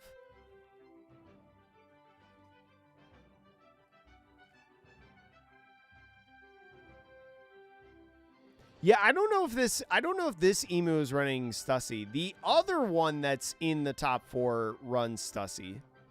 Yeah, I don't know if Hody would have changed anything in that game. Yeah, Emu left so much Dawn open to be able to get around like the 9 sword style Demon Asura and Hody Jones. But most Zoros don't run Hody Jones anymore, I don't think.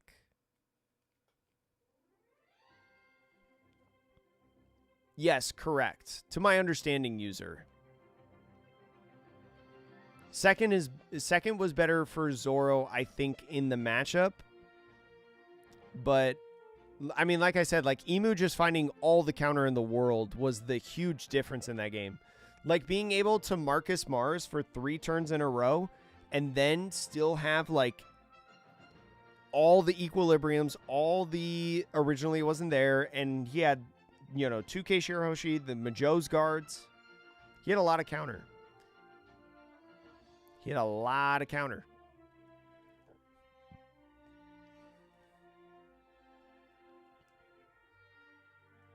Yeah, that was a tough game for Zoro.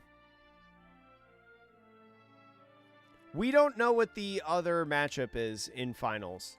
Chat is assuming that it's going to be an Emu mirror. Chat is assuming that because we know that the other top 4 match was Emu versus Ace. And the Emu player in that other top 4 round just beat an Ace to get to top 4. So chat is assuming that he beat another Ace. But we don't know for sure.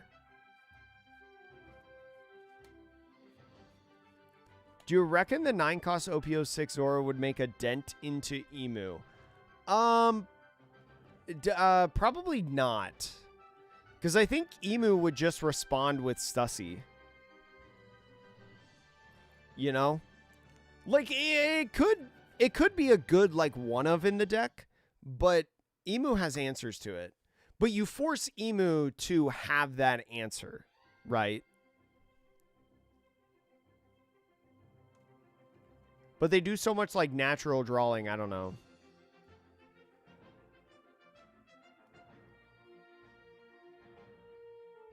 Taking it to New Orleans. When is New Orleans, Kisuke?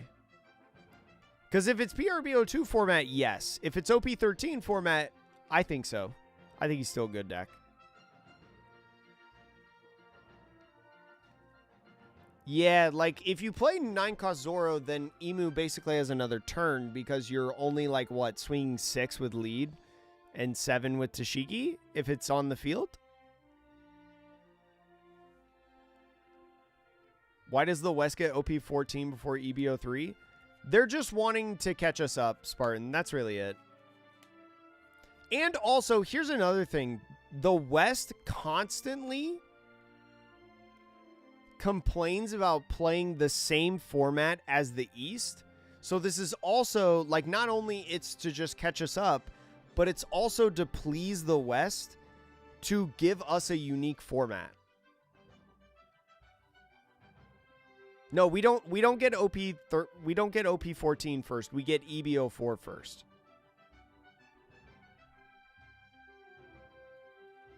Or we get OP14 before EB03. Because EB03 for us releases in February in the West. OP14 comes out in January. EB03 lasts until November 29th. OP14 comes out on November 27th, so the Tokyo Championships on November 29th will be the first OP14 format. Yeah, we only get half of EB04 before EB03. No, we're not getting OP14 first. No. We're getting EB04 first. I'm going to make a video about the release schedule, chat, because I get this question asked a lot about the release schedule, and I think it's also really confusing.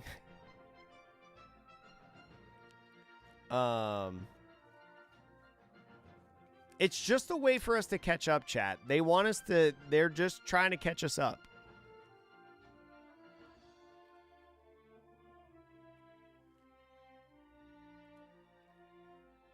Because they're trying to catch us up to simultaneous global release. That's why. Did they say the date when they wanted both formats to be caught up? No, Lancelot, they have not.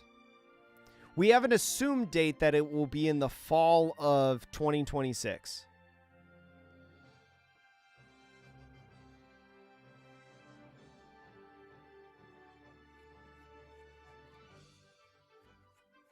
Vivi's pretty cool, Ben. I like Vivi. I think the deck is neat.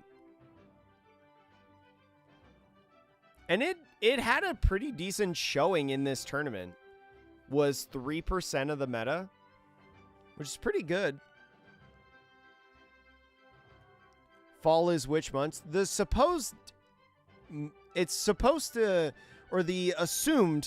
assumed catch-up date when we will all be in simultaneous global release is in August. Like late August, I believe. Also, chat, if you're curious about the supposed simultaneous release, Cardi Kaizoku made a really good video about it. So you should check that out. Just type Cardi Kaizoku global release. No, Kami, Nami did not make top 16, unfortunately. Here's my opinion, chat. I don't care what order we get cards. It literally doesn't matter to me that we're getting EB04 before EB03. It doesn't matter to me. I only care about what cards are in the card pool, and that's what I'll play with, and that's what I'll build decks with. I have no opinion on that. Yeah, we've been talking about the new OP14 reveals. Yeah. Do I think Emu Leader will get a ban? No, it's not good enough to get a ban in my opinion. Trafalgar Law was way worse. Sakazuki was way worse. Nami, I think, was a stray somewhat, but no, I'm just kidding. I don't truly believe that, but I don't think Emu Leader needs to get banned. I just think they need to make sure that they don't print cards that benefit Emu.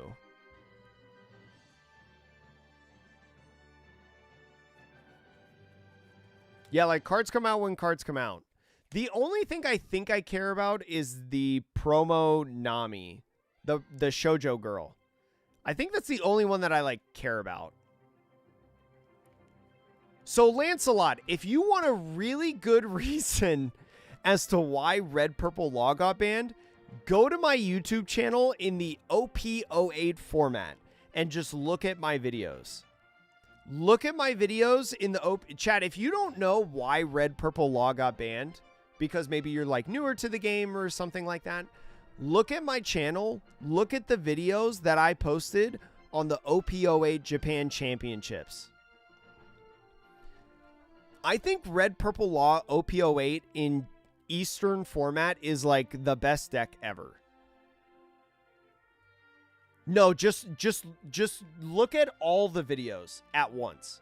It's literally 30 straight tournament videos of Red Purple Law. It was kind of crazy. It was insane. Yeah, I know the Croc event is a buff for Emu potentially. More than likely.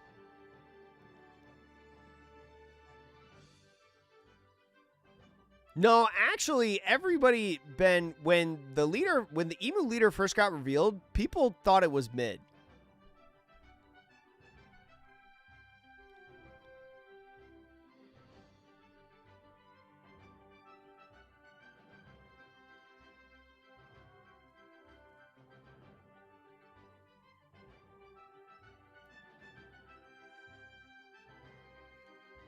Well, the thing about Nami, Kami, the reason that Nami got banned is because when you have a leader like that breaks the rules of the game, you have to be careful designing cards in that color because it breaks the deck even more. Also, Blue Nami was so different. For anyone who does not know, I was a Nami main. I actually, right in front of me, chat, right in front of me, I have my Nami deck just sitting right here, you know, alted up and sleeved. So I'm saying this out of love. Nami was miserable to play against for many people, for most people, the average player. Nami also was so polarizingly different from every other deck in the game that it did not follow the rules of what we've been watching today. It played almost a different game, or it played the game so differently that it was like jarring to the average player. And so you get to a point also where there's just, especially for blue is all about drawing cards. You have to print draw cards for blue, right? But the more draw cards that you print, the better that Nami gets. And Nami, because it's so polarizingly different, it's one of those decks that you never want Nami. The same thing with Martial D Teach, right? You never in game design want a deck like Blue Nami or Martial D Teach to ever be the best decks in the game, because they are so polarizing in matchups to anything else that anybody is ever going to play. If any of those two decks are the best deck in format, the game becomes bad in most players' eyes. So that's the reason why Nami got banned, because that Otama in OP13 was getting printed and they didn't want to dance around blue anymore. They were just like, you know what? We're going to get rid of this leader. We're going to reformat this leader to be, because I think when they originally designed Nami, I think they designed it to be a battle deck. You know, play Zeph, play the Rush Belmare, play the Rush Usopp. I don't think they thought that Nami would end up being like almost a pure counter event deck. And so that's just what happens, you know? Yeah, like with the Otama, it's up for debate that Nami Nami became too good, right? Because draw 2, trash 1 is insane in Nami. It's so good. It is a better Kaya. And Kaya was already so good.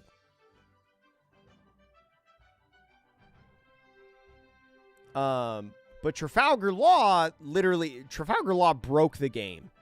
And if you want to watch how good Trafalgar Law was, watch the Japan Championships in the OP08 format. It's one of the best decks I've ever watched. Sakazuki was really good, though, in OP05. OP05, you didn't play anything else besides Sakazuki. Like, look at the first World Championships, chat. I think all but one player in the first World Championships played Sakazuki, right? Was it 1 or 2? It was one of those two numbers. No, Marco was not the reason that Nami got banned. No. Nami actually played with the Marco blocker for a bit. When PRBO2 first came out, There were championships where Nami played Marco. That was fine. The Otama was the pushing point. I don't think that Bandai expected Nami to play Marco, so I think Marco kind of contributed to it. But there was a format that existed that had Nami and Marco in it. Yeah, for sure.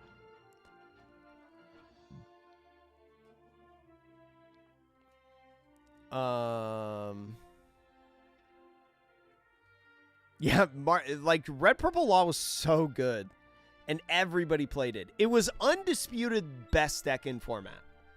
Like, if you thought there was a better deck in format, you were just wrong, in my opinion, as someone who watched every single game.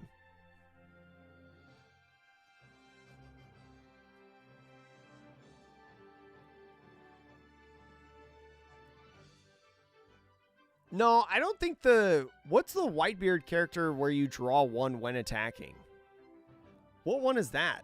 I don't know if I would think that one is the reason why Nami got banned. But the Otama for sure.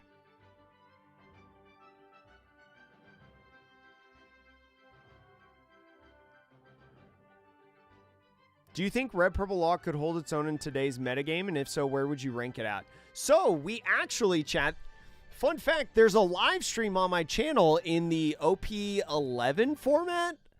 OP11 format, where we hosted an unbanned tournament. We unbanned all the cards, and we hosted a tournament. And Red Purple Law got second. It lost to Blue Purple Luffy in the finals. Blue Purple Luffy ended up winning, and Red Purple Law got second. I don't know, though, how Red Purple Law would fare into Green Zoro, because Green Zoro would rest any of their characters and really just blow it up. You would lose board presence pretty easily. But I don't know if that would matter to Red Purple Law, you know?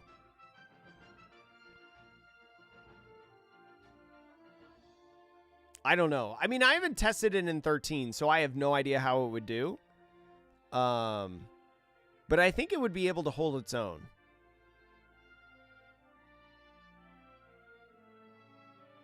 Yeah, there was like, I think it was like a week, right? Like a week of OP13 where Nami was legal.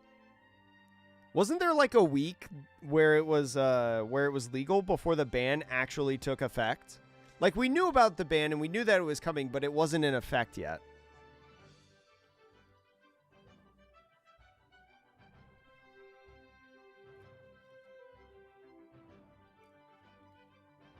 Bring back Jinbei. I don't know if I want to bring back Jinbei, because I don't know how good that would make Dofi, and also, I don't know. It would be good for Jinbei, right? Blue Jinbei in OP14.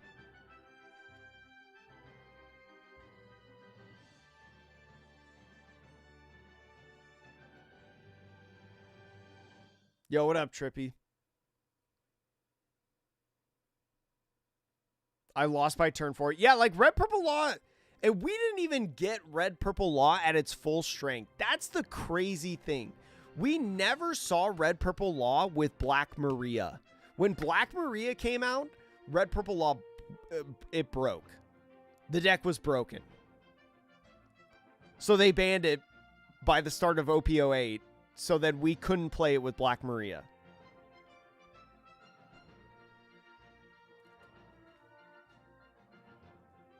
Yeah, the ban Jinbei. Yeah. Yeah, Dofi's rotating out, so maybe like you can unban Jinbei after Dofi rotates. That could be interesting. I don't know if I would mind that. You know?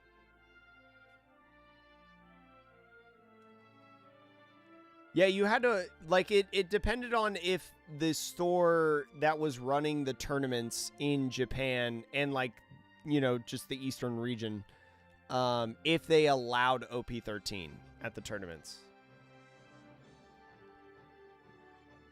Chad, would you guys be interested if I made videos talking about the history of the One Piece trading card game? Like, starting out in, like, OP01, talk about, you know, when the game was first out in Japan, what happened, what decks were dominating, what decks were good, secret tech cards that came about in championships. Would you guys be interested if I made like those kinds of videos? It would be a yap fest for sure. It would also be heavily scripted, which, chat, if you do not know, I don't script any of my videos. Almost like a documentary, kind of.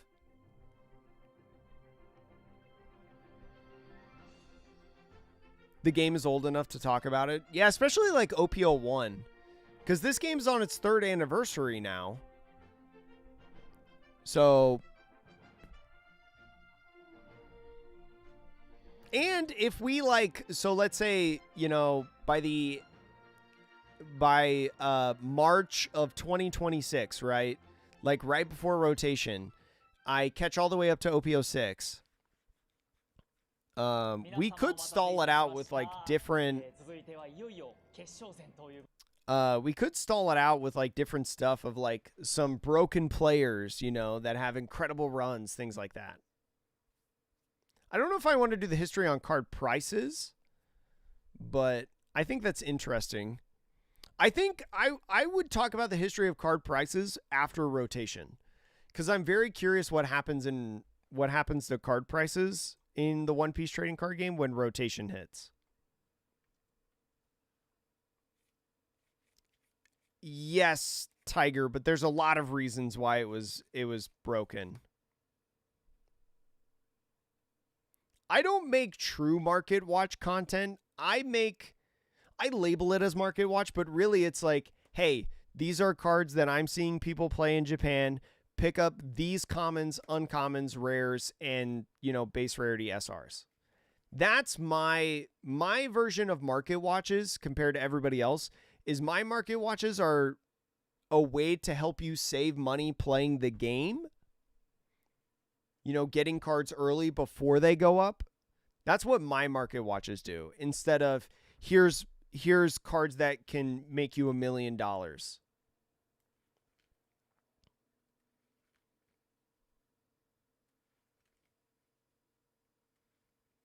I would not be able to play this card game, John, if I didn't have like a job.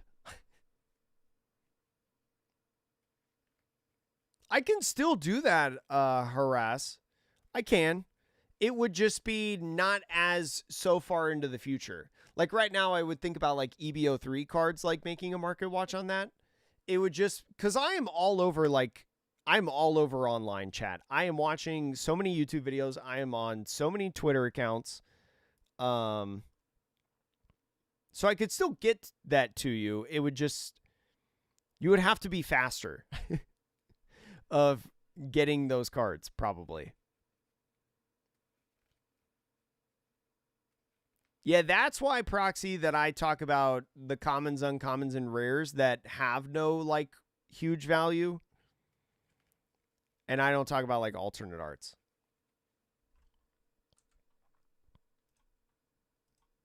So, chat, here it is. It's the finals. We've got Emu. So, Emu, this is the player. I didn't get a good look at the other player, right, if it was the one that we watched in the top 8 round. Right, the other Emu. But this Emu here is the one that we watched in the top 4 round.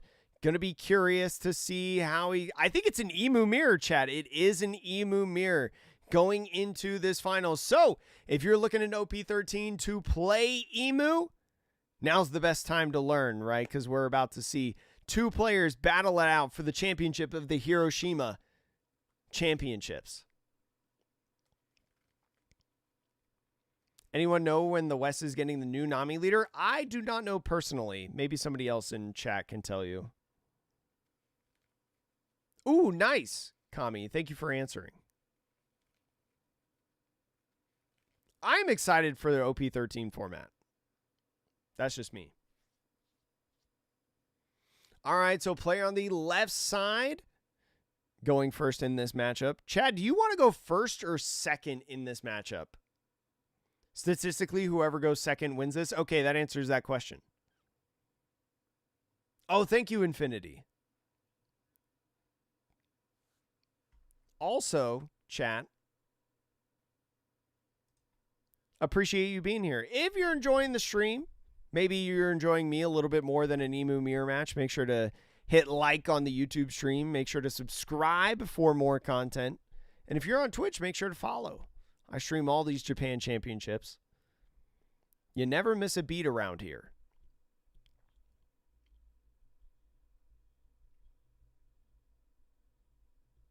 It also is supposed to come out at pre-releases? Oh, nice.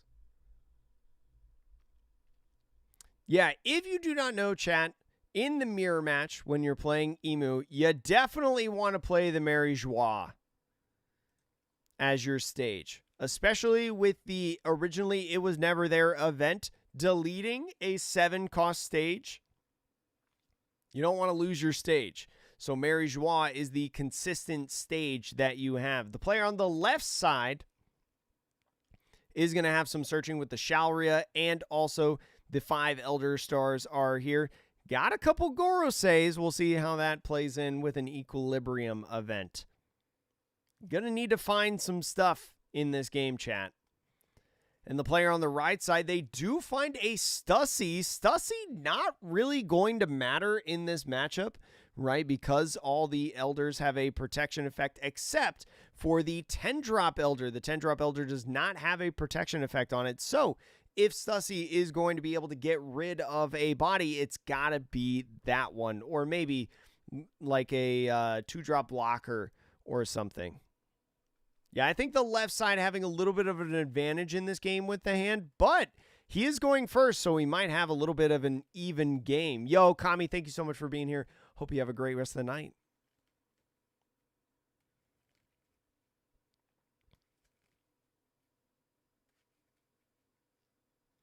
And so here we go. Player on the left playing out the Shalria. The Shalria is going to go ahead and look at that top 3. Is going to grab the Elder Stars event, right? Does not want that Shalria, and is going to throw away the Equilibrium event in the trash as part of the Shalria effect. Now using leader effect to trash the Shalria off the field and draw one more card. Looks like finding his first Elder that he can get for the Exodia combo. It's going to be War Curie, and passing off the turn to the player on the right side. Player on the right side starting out using leader effect on the Stussy, getting rid of that. Has a Shirahoshi in hand that I think they drew for turn in the War Curie to grab. Also has a Marcus Mars, but doesn't have any searches to play. Player on the left side now going into his next turn has plenty of searching that he can do. Is going to start off with a 5K swing. Yes, the 4-cost Saturn. Very good in this matchup. Going to have to look for it. And the player on the left side going to be looking in the top 6 for it. So Emu taking that life. Looks like it's a 1-drop Vivi blocker. So we see a couple of the tech cards in this deck. Ends up using leader effect first on the 10-drop. And then going in, ends up playing the War Curie, right? The Mary Joie being able to -1 cost on the Celestial Dragons allows the Emu on the left side here to play out the War Curie for only 3 Dawn.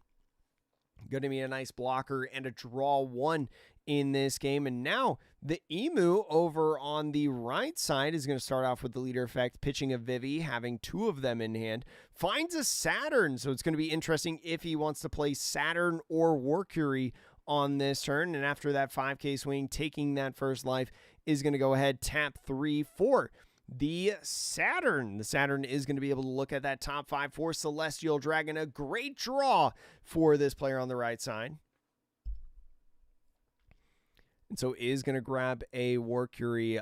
Note that was made in chat, right, by Haraz. Mars is so good if you don't get to build up that trash within this game. And with the player on the right side only having 2 cards in the trash right now, the 7-cost requirement or 7-card requirement in the trash for the 5 Elders means that this Saturn right now, no protection at all at this point. Now, player on the left side not having Marcus Mars in hand, so can't remove this Saturn as of yet, but finds a Saturn. Oh, he does have a Mars in his hand, my apologies. Does have a Saturn of his own to be able to utilize. So starts off with the 5K swing at lead. Is going to go ahead and pitch the Vivi 1K counter. right, Vivi, is susceptible to something like Marcus Mars. Does have 5 cards in hand, or 5 Dawn, but is going to go ahead with the leader effect, pitch the 1-cost event, and end up finding a Charlos, I believe his name is, a 2-drop blocker, seeing the different tech options for both players in this game so far. So I think is going to go ahead, rest all 5 for that Marcus Mars, right? Costing 1 less because of the Mary Joie stage. Maybe not. Is going to swing with the War Curie first. I don't know if he has 7 cards in trash, actually, but I think would have 7 cards in trash if he plays this Marcus Mars. Just wants to get another swing in this early game.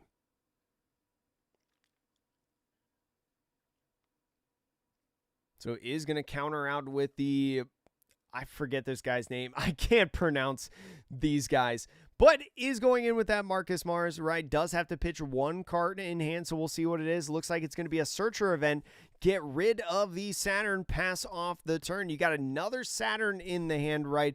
And most of your 5 Elders at this point. So I think player on the left side feeling pretty good about this right now. The Emu on the right side moving into his next turn. He's got a Marcus Mars of his own that he's maybe thinking of pitching on the leader effect. And is going to do exactly that, drawing 1 card, finds another of the Majo's Guard. That nice 2-cost 2K in the deck. So having only 6 cards in hand at this point,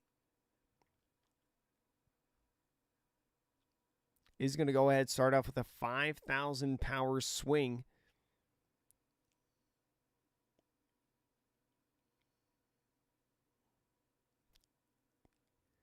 Is thinking about trying to counter out of this, does not want to go down to 2 life as of yet.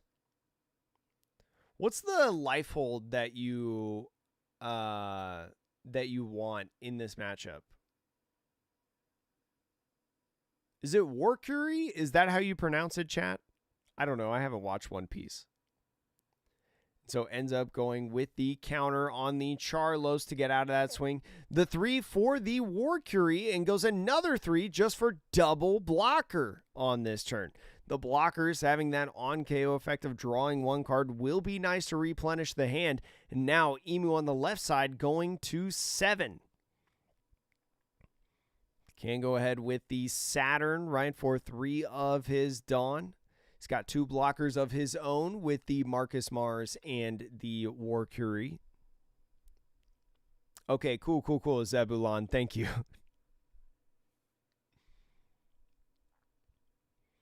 So is going to tap for the 3 for the Saturn. Going to be searching in that top 5. So finds an Equilibrium event, and 2, it was never there. Also a 10 cost. And a Searcher. So a lot of different options here.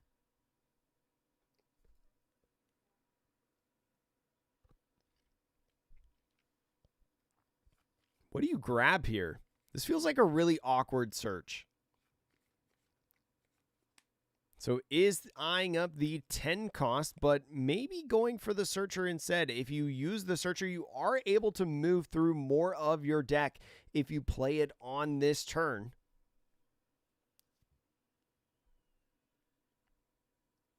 So he's going to go ahead, tap that 1 for the Shalria. Shalria just going to be doing more digging on this. Finds another Equilibrium event, a Jupiter.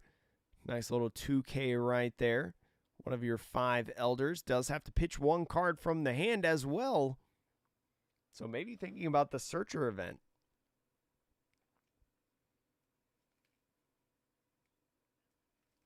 Is actually going to be pitching the It Was Never There, especially when you have the Mary Joie, right, and you get into your 10 cost Gorosei turns, right? 9 Dawn is utilized for to be able to play that 10 drop, and then you have to tap 1 more for that activating main, leaving you a lot of times no Dawn open. So a lot of times whoa, I wonder what card he's going to grab off of this, chat. Ends up being a Nazjuro. Who would have guessed? on a search of 3 Nasjuros. The events can oftentimes seem like bricks in your hand because of how your turns end up playing out. And so now with the 5,000 power leader swing, still has 2 Dawn left open. May try to go in with another Shalria, right, to just dig through the deck once again. It looks like he's actually going to go with the Charlos. The Charlos on the pitch 1 card ends up pitching a 10-drop, which I think you hate to see. Got to be able to keep track of your 10 drops in this game, right? 1 at the bottom of the deck from one of your previous searches on the Saturn. 1 in your hand, 1 in the trash. Only 1 more left to be able to find.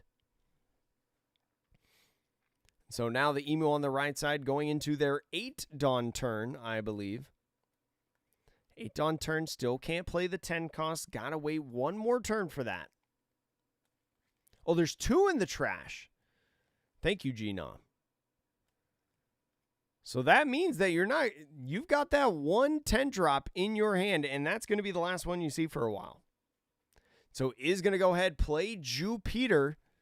Right, going to be able to make these War Curies a 7,000 power swing. I think he's got the cards in trash.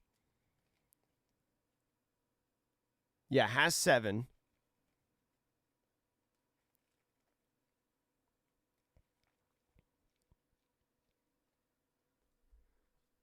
So is going to 2K out of it? Wait. Was it a 5,000 power swing?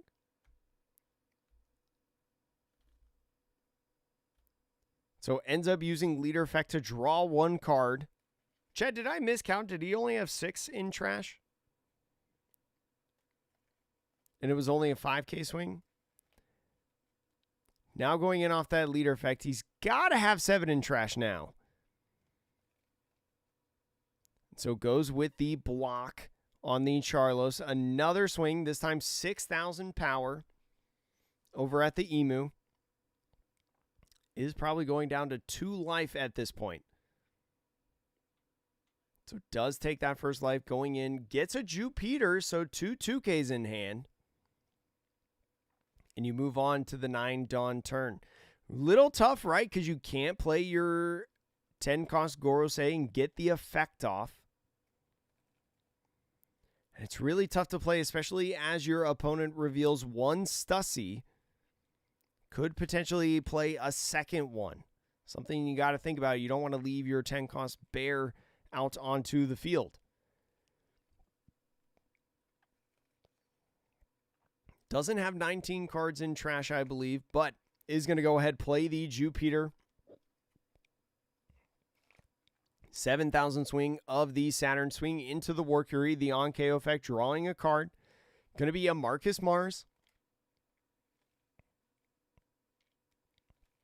So we'll see if he goes for a little bit more board control, right? Especially with the leader swing incoming and potential swings from stuff like Marcus Mars, the War Curie.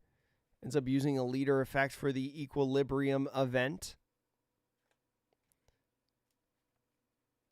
Oh, Jupiter needs 10. Oh, thank you, thank you, thank you. So yeah, that's one of the things that I need to remember about the Elders is that, and Nasjuro has this too, they have the 7 protection effect, but then the 10 is the additional effect. I always get the numbers mixed up. And so right now, swinging the Marcus Mars now 7,000 power at the War Curie, I'm pretty sure. He is thinking about pitching 2 cards from the hand to be able to save this, but ends up letting it go, drawing 1 card off of the on-KO, and now this War Curie going in with a swing.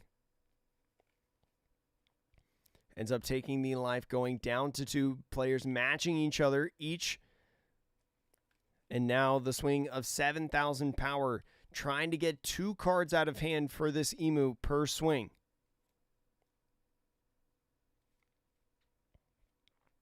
Still leaves 1 Dawn open for the potential of an event. Has to be something that the player on the right side thinks about. And he could get out of this swing, right? Has plenty of 2K, 1Ks in the trash, but goes down to 1. Goes down to 1 now, ends up going to his 10 Dawn turn. Here is the 10 cost coming in. Does find the Elder Stars search event off of the first draw.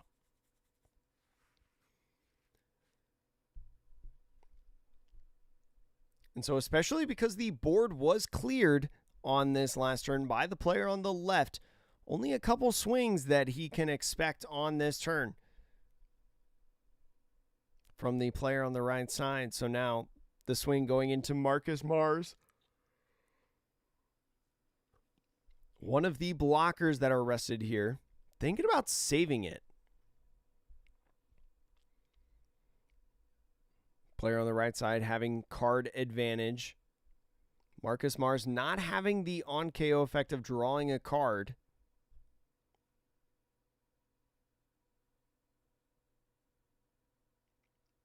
And especially with one of the players just running out of cards in hand, that could spell disaster in this. So I was thinking about pitching 2 cards to be able to save him. And he is going 2K, 1K to get out of the swing. Go to 8. Still Emu swings. But if Emu swings, especially if they play the 10 cost on this turn, it would be a 5K swing probably with leader and a 7K swing with the Zoro.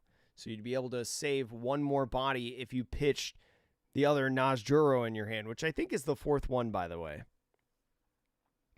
because of his earlier search with 3. Does not have 19 cards in trash to be able to... Oh, wait, no, it doesn't matter because you don't even have the empty throne on the field. I was going to say swing 6, but the Mary Joie only minusing the cost of characters by 1. Does have a Stussy in the hand again. So is going to play down 9 to get that 10 cost out onto the field in the last Dawn, using the activate main to get the 5 Elders out. Does have to pitch a card in hand as well, so pitching the Stussy, once again leaving that card. 2 Stussies have hit the trash, more than likely. I would imagine that's most, if not all of them. There may be 1 more in the deck. But especially with the Vivies, with the Shirahoshis, the Charlos. I think he was playing a Charlos. He was at least playing Majo's Guard. Probably does not have more than 2 or 3 Stussies, I believe. So gets all the Elders on field. The on KO or the on play KO effect from the Marcus Mars not mattering in this situation. Too many cards in trash for the player on the left side. Both players fulfilling that trash requirement. Is going to maybe use leader effect on the one of the blockers.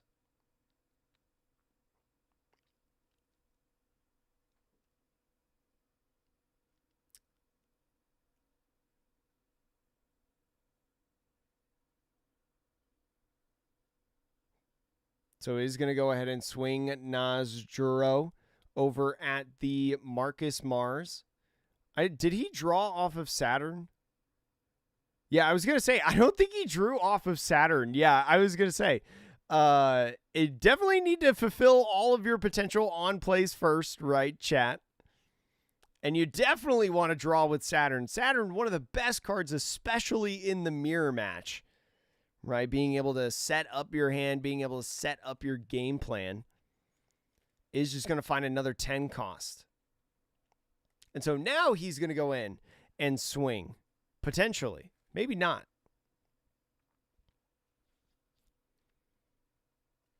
I think is actually going to attempt to use the Marcus Mars to get to 10 cards in trash.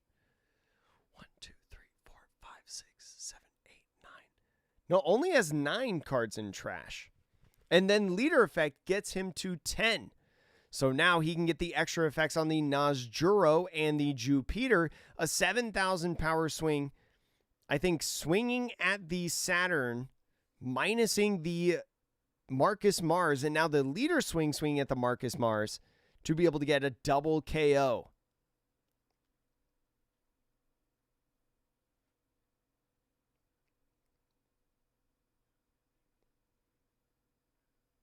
So now going into the player on the left's turn.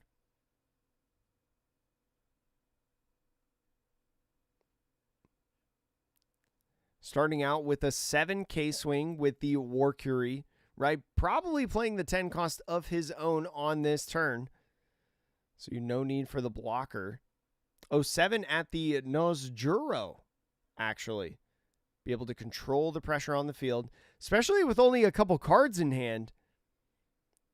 This draw one, very important on the leader effect. It's an event, which is not worth it in your hand. Is going to go now 5K at lead. Going to prompt one card with the Marcus Mars. The 7K swing with the Jupiter. Can probably expect another 7K swing from the Zoro. Coming after the 10 cost. Plenty of counter in hand.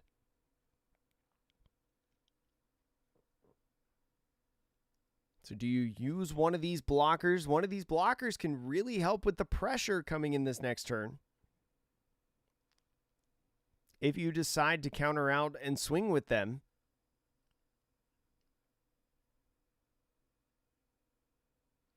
This mirror match is fascinating to me.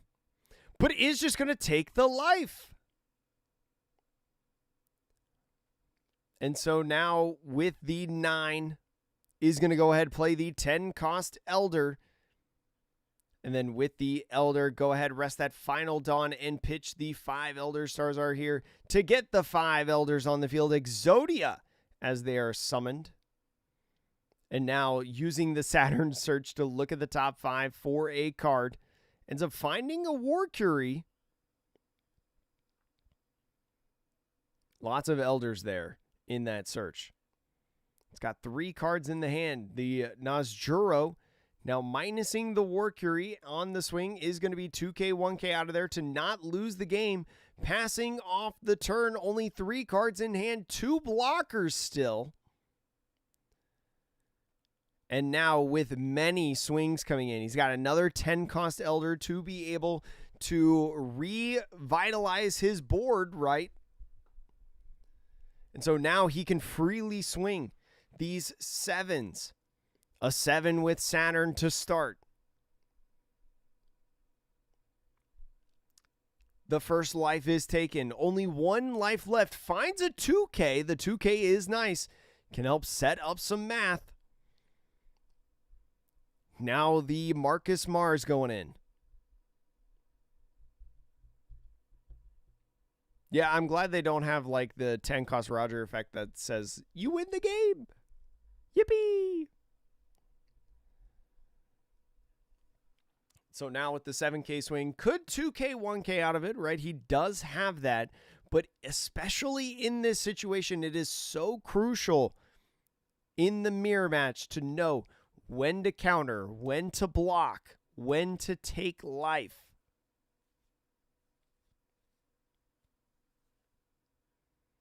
And so it looks like he is going to go down to 0. Potentially.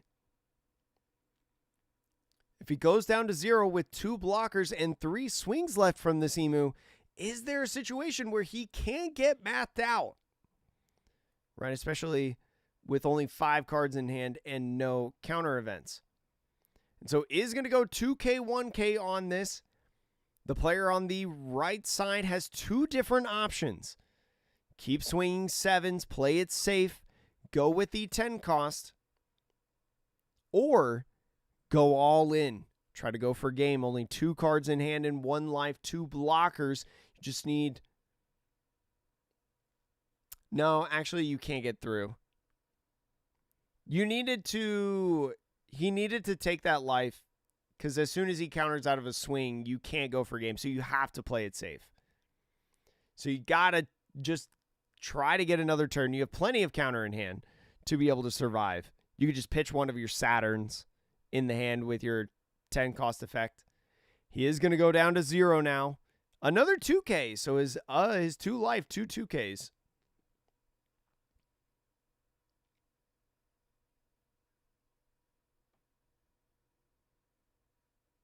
Yeah, I mean, you can't go for game because Marcus Mars and War Courier are on the field. It's just play 10 cost, or swing War Curie, right? Swing War Curie, swing leader, play 10 cost, get everybody out on the field, and swing the 7, right?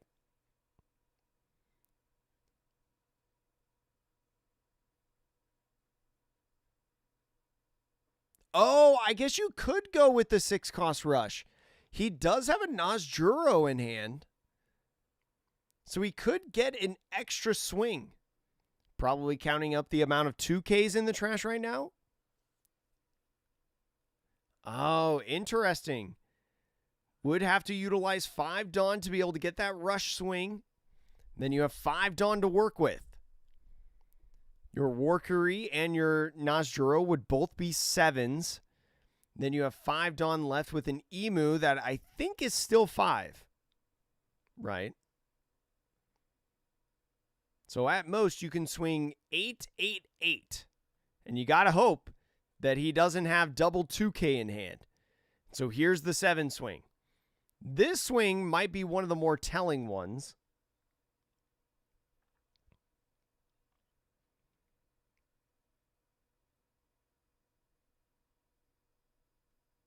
I think he's going to play it safe. Because if you were going to go for game, you would go 8-8-8. The fact that he's swinging 7 here means that he's not going to go for game. He's just going to try to buy another turn.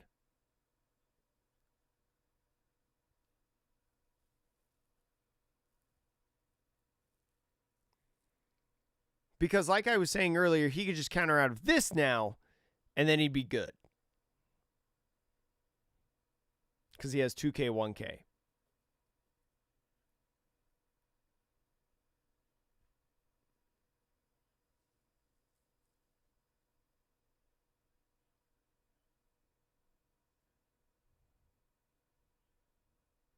Because now there's no possible way that the Emu on the right side wins. So counters out of that. He will still draw 1 card. But I guess the only card that can help him is the Nazjuro, but I think all 3 of the other ones are in the trash. So now with the, I guess this for the player on the right side is the safest absolute play, right?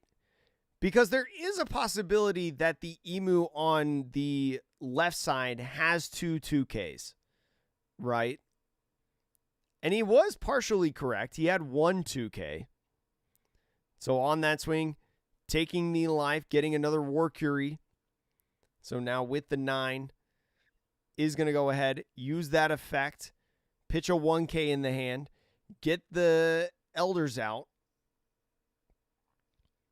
and then apply the pressure, swing 1 more time. Now the real question is, do you have to swing at the Nazjuro after this Saturn search? You'd ideally want to have a 2K in here. Does not have a 2K, but does find a 1K at least.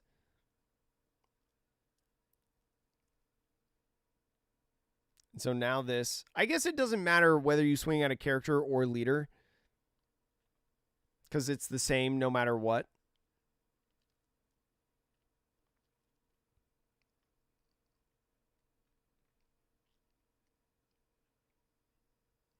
And so with the leader effect, pitches the Marcus Mars to draw 1 card. I think this Emu on the left side has to go for game right now. I think even with the War Curie and the Charlos blockers, you still can't do it. You've got to go in, and unfortunately, the player on the right side has 3 2Ks in hand.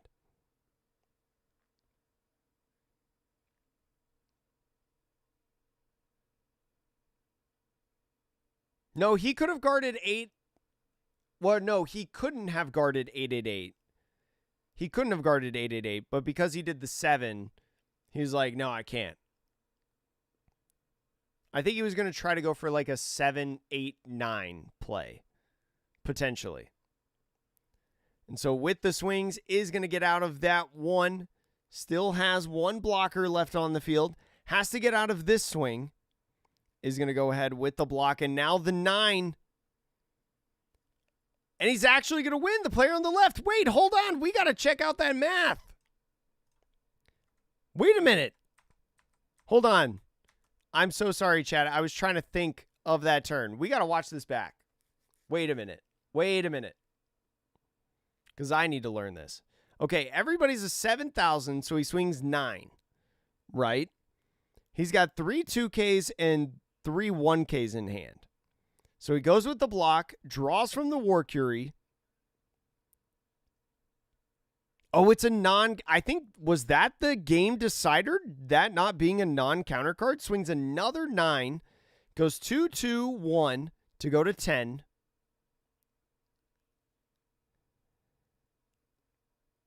Another 9 block and just 9s. And so I think if he had drawn any counter, he wins. But he can only tie with 9, right? 2-1-1. Oh! Wow! What an incredible game, actually. Dang, chat. The War Curie. If this was a 1K, he would have won.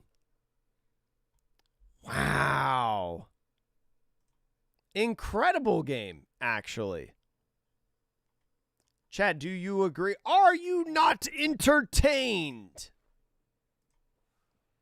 Oh, this is the schedule.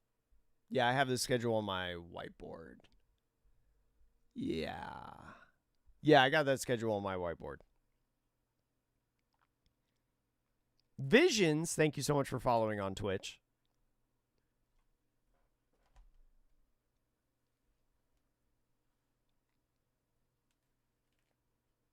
Yeah, events are bricks in the late game, in the mirror match at least. 1K counter short is crazy. Yeah, it's just that because you have to play the emu, and then you have to rest. You have to tap out all your Dawn. Oh, the emu might have been a 10K swing actually. Was the emu a 10K swing? He probably had no. It wasn't a 10K swing because Mary Joie does not give extra power. That's only the empty throne.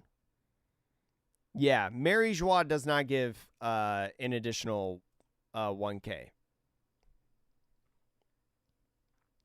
Chad, whether you're watching the live stream or the YouTube video, right, that I post, thank you so much for joining us in this tournament. This was a cool tournament. Although we didn't see Vivi or Nami within the top 16, we didn't get to watch a Sabo either, right, which is unfortunate. We did get to see some cool stuff. We saw some great gameplay, and I'm very excited for the coming weeks. We have tournaments for the next couple weeks. So in the weekends, chat, Friday nights, we're going Friday night, Saturday morning, wherever you are in the world, we're streaming these tournaments. So chat, thank you so much for watching. I will see you all later. And chat, yeah, thank you so much for the stream tonight. Some fun games. Learned a lot, actually, in these games. Also, I will be posting the deck lists of the 2 emus in the finals in the Discord here soon. I'll be posting them soon. They should be posting them any second now. And if you want to make sure that you see the next couple tournaments and stuff like that, make sure to subscribe or follow on Twitch for more. Chat, I got to go because it is 3:45 in the morning, and I have to edit the first round because I got to get that up right away on the YouTube channel. So chat, I will see you all later. Thank you so much for watching. Have a great night. Thank you so much. I got to hurry because if I don't hurry, it's going to be daylight outside, and I will have pulled an all-nighter. Whew. All right, chat. I'll see you later. Thank you so much.